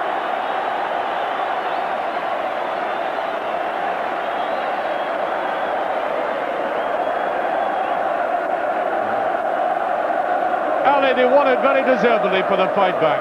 Yes, I would think over the whole game they edged out Dundee United. But you know, you always feel for the underdogs. I think before the game everyone hoped that Dundee United would give it their best. It wasn't a classic, but Celtic's power in the end, particularly coming from both wings, deservedly won them it. I just get the impression that Dundee United may not have been totally at their best, but nevertheless they gave a lot to this game, there's no question about that. Yes, I don't think they were outclassed in any means. I think the two substitutions went against them. Sometimes they go for you, but today I felt the substitutions went against the United. And all Celtic go on their triumphal tour of Hampden Park.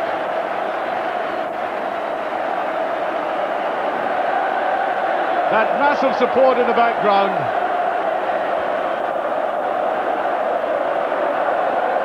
I think they're going to take some while before they get out of Hampden Park tonight.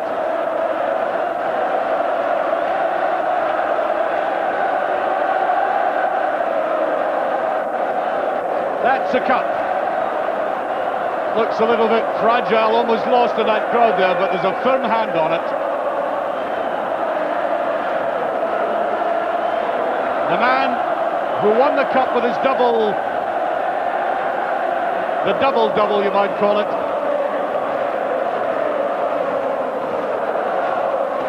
I bet you he feels like keeping it.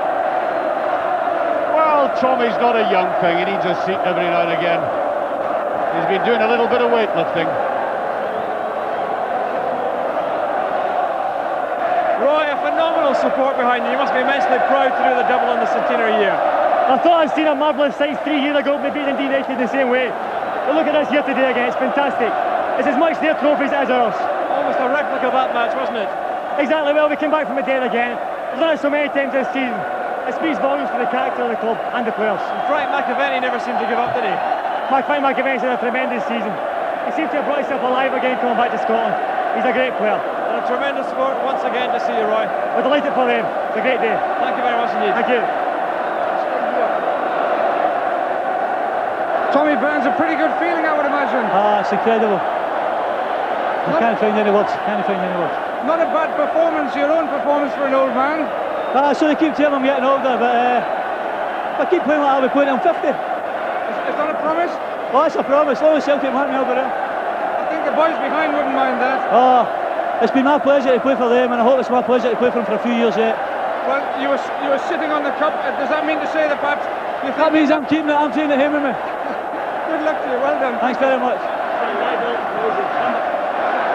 I don't think, Chris, there's any secret you're a little nervous before this match. I think we weren't, perhaps in the early stages. It showed. All credit to Dundee United. They came at us and penned us back in a little bit. But we were confident in the end that we would keep going at them, and even if it was 1-0 with 2 minutes to go like it was at Hearts, I was sure that we would do it in the end. Until recently, of course, you were playing English football. How does this compare? I've never seen scenes like this in my life. It is unbelievable. Look at them. It's incredible. It's just great to do this for these people. Did you honestly believe with 20 minutes left that you'd be holding the Scottish Cup now? I thought maybe after extra time, and this is what it's all about. To be holding one of these makes a dream come true, honestly. That's tremendous. Thanks very much indeed, Chris. Thanks very much. And Roy Aitken, who's, I think, running off today, has been asked to do a marathon round the edges of the pitch. There he is with Anton Rogan. Nice picture that, isn't it?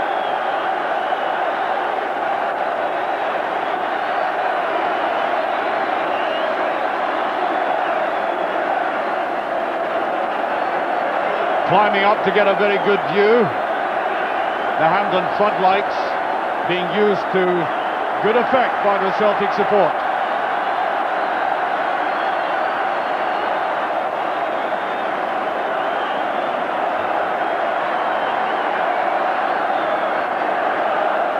I think it'll have to be a PA announcement to ask them to go home.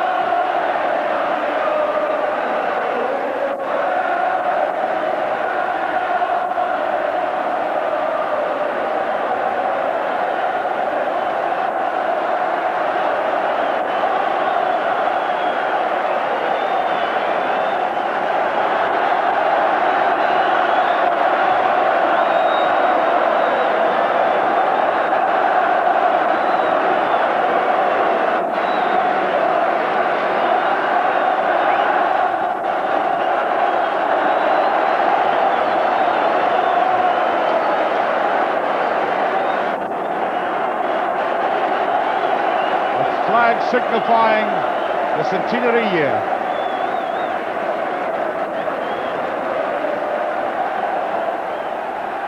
Well, Alan McNeil, it was clear yesterday in training that there was a slight problem with their number one keeper's cap. I think Pat realised then that there was every chance that he'd miss the cup final. Yeah, well, it was always in the back of Pat's mind that he had missed. I didn't want to set my hopes up too high. It's a great occasion. I would have loved to have played. I didn't want to build myself up in case, Pat was fit in the morning. So I didn't get excited until this morning when the boss came to see him coming walking towards me, and Pat dropped his head, and I was delighted. But I was also felt terrible for Pat himself. It was an awful thing to get sat out of a celebration like this. Although he's part, but it's just left out a wee bit. That was a tremendous first goal by Gallagher. How did you see it? I thought maybe Roy was going to get a touch and I stayed in my line. I could have maybe come out and met him a bit earlier, but he struck it perfectly into the top of the net. And might have saved it some days, but 9 times out of 10 it would go in the back of the net. I'm just glad we got 2 at the other end. Make up for it. Frank McAvenny just hasn't missed too many of these opportunities this season, has he? No, he had a terrible day at the semi-final here at Hampden, into the same goal, and I was dreading if the same thing was going to happen today. For a moment it looked like we were going to struggle. Billy Thompson had a couple of great saves, but at the end of the day we nicked 2 goals, so we need it. Well done. Thanks very much, Alan. Thank you. Cheers. There we are. Looking all the way down from the Celtic support at their traditional end to the rather empty end of Dundee United. Hampden Park We haven't seen a cloud all day. The only cloud for Dundee United was that two-strike by Frank McAvenny late on in the game, indicating Celtic's fighting qualities again. The Celtic support quite simply refusing to budge. There they are, triumphant. Well, from Ali McLeod and myself at Hampden Park, in company with the jubilant Celtic supporters, back to Dougie. Remain on the field, you can be sure of that. So there are the celebrations. Peter Grant has joined the Celtic players. Lex Bailey and Pat Bonner at the back, members of the squad who didn't strip, but have played such an important part throughout the season. And the Celtic fans having a day to remember. The players break now to go to greet their fans. Roy Aitken has won the cup 3 times before. Paul McStay has now his second winner's medal. The first 3 years ago against Dundee United. Quite a match for McStay, but Celtic still had the guns to come back after a marvellous Dundee United effort. So the cup being shown around the stadium, and happily no sign of anything except a party atmosphere. Some very unusual rig-outs there, the top hat. Frank McAvenny, a dream has come true for him. Back from West Ham United. He had scored 16 goals for Celtic until the 2 which won the cup in the closing 15 minutes this afternoon for Celtic. Well, Frank McAvenny not prepared to release the cup, it would appear, followed by all the press photographers. I hope, Jock, that people will not take any credit away from Celtic saying that United can't win here. They've got to put it down to Celtic's great ambition and tradition to do it in the day. They wouldn't give in. Their substitutions were absolutely magnificent, and you can't take any credit away from them, and I hope that people remember that. Tommy Craig there conducting the Celtic choir. What a valuable contribution he's made to the Celtic effort.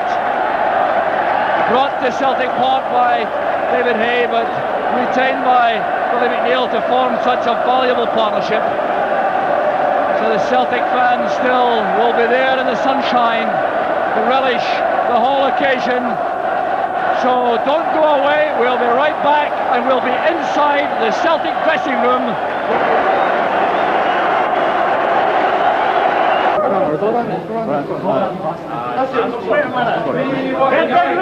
Ian is lost in that Celtic dressing room at the moment. Now we found him. Hey, you know, give us a song.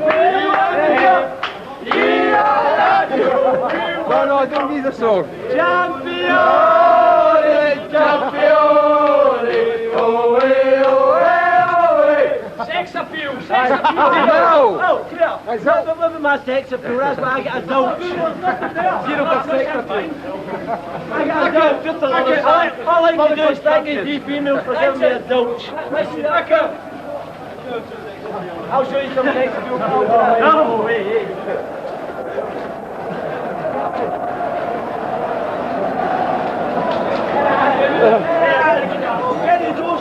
Hey, yeah! Right, here we go! Right!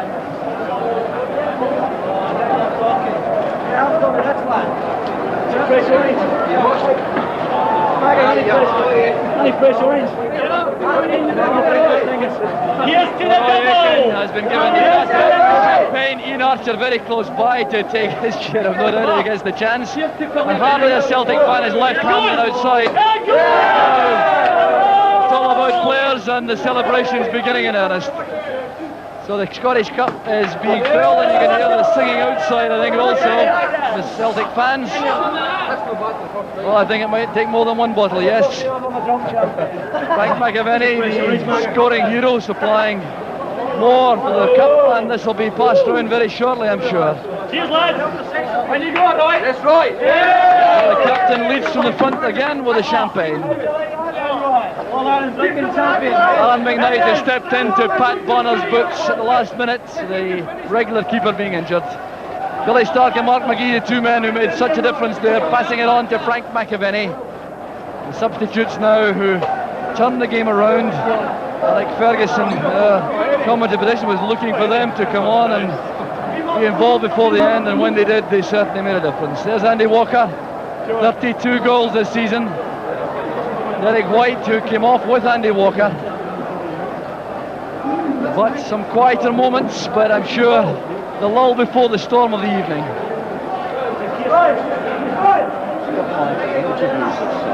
So the Celtic fans still in the stadium. Well, it was a dream come true, although it took fully 75 minutes for Celtic to find the net the first time through Frank McAvenny. The man who won the Mr. Super Fit Award, incidentally, was Kevin Gallagher, who scored the first goal for Dundee United at the start of the second half. Pierce O'Leary, who's been released. Owen Archdeacon, who's been in the first team squad, hasn't had too many appearances of late. Chris Morris, who hasn't missed a first team competitive match throughout the season. Remarkable performance in his first season. So these are the happy scenes in the Celtic dressing room. And with that, I hand you back to Arthur Montfort in the studio.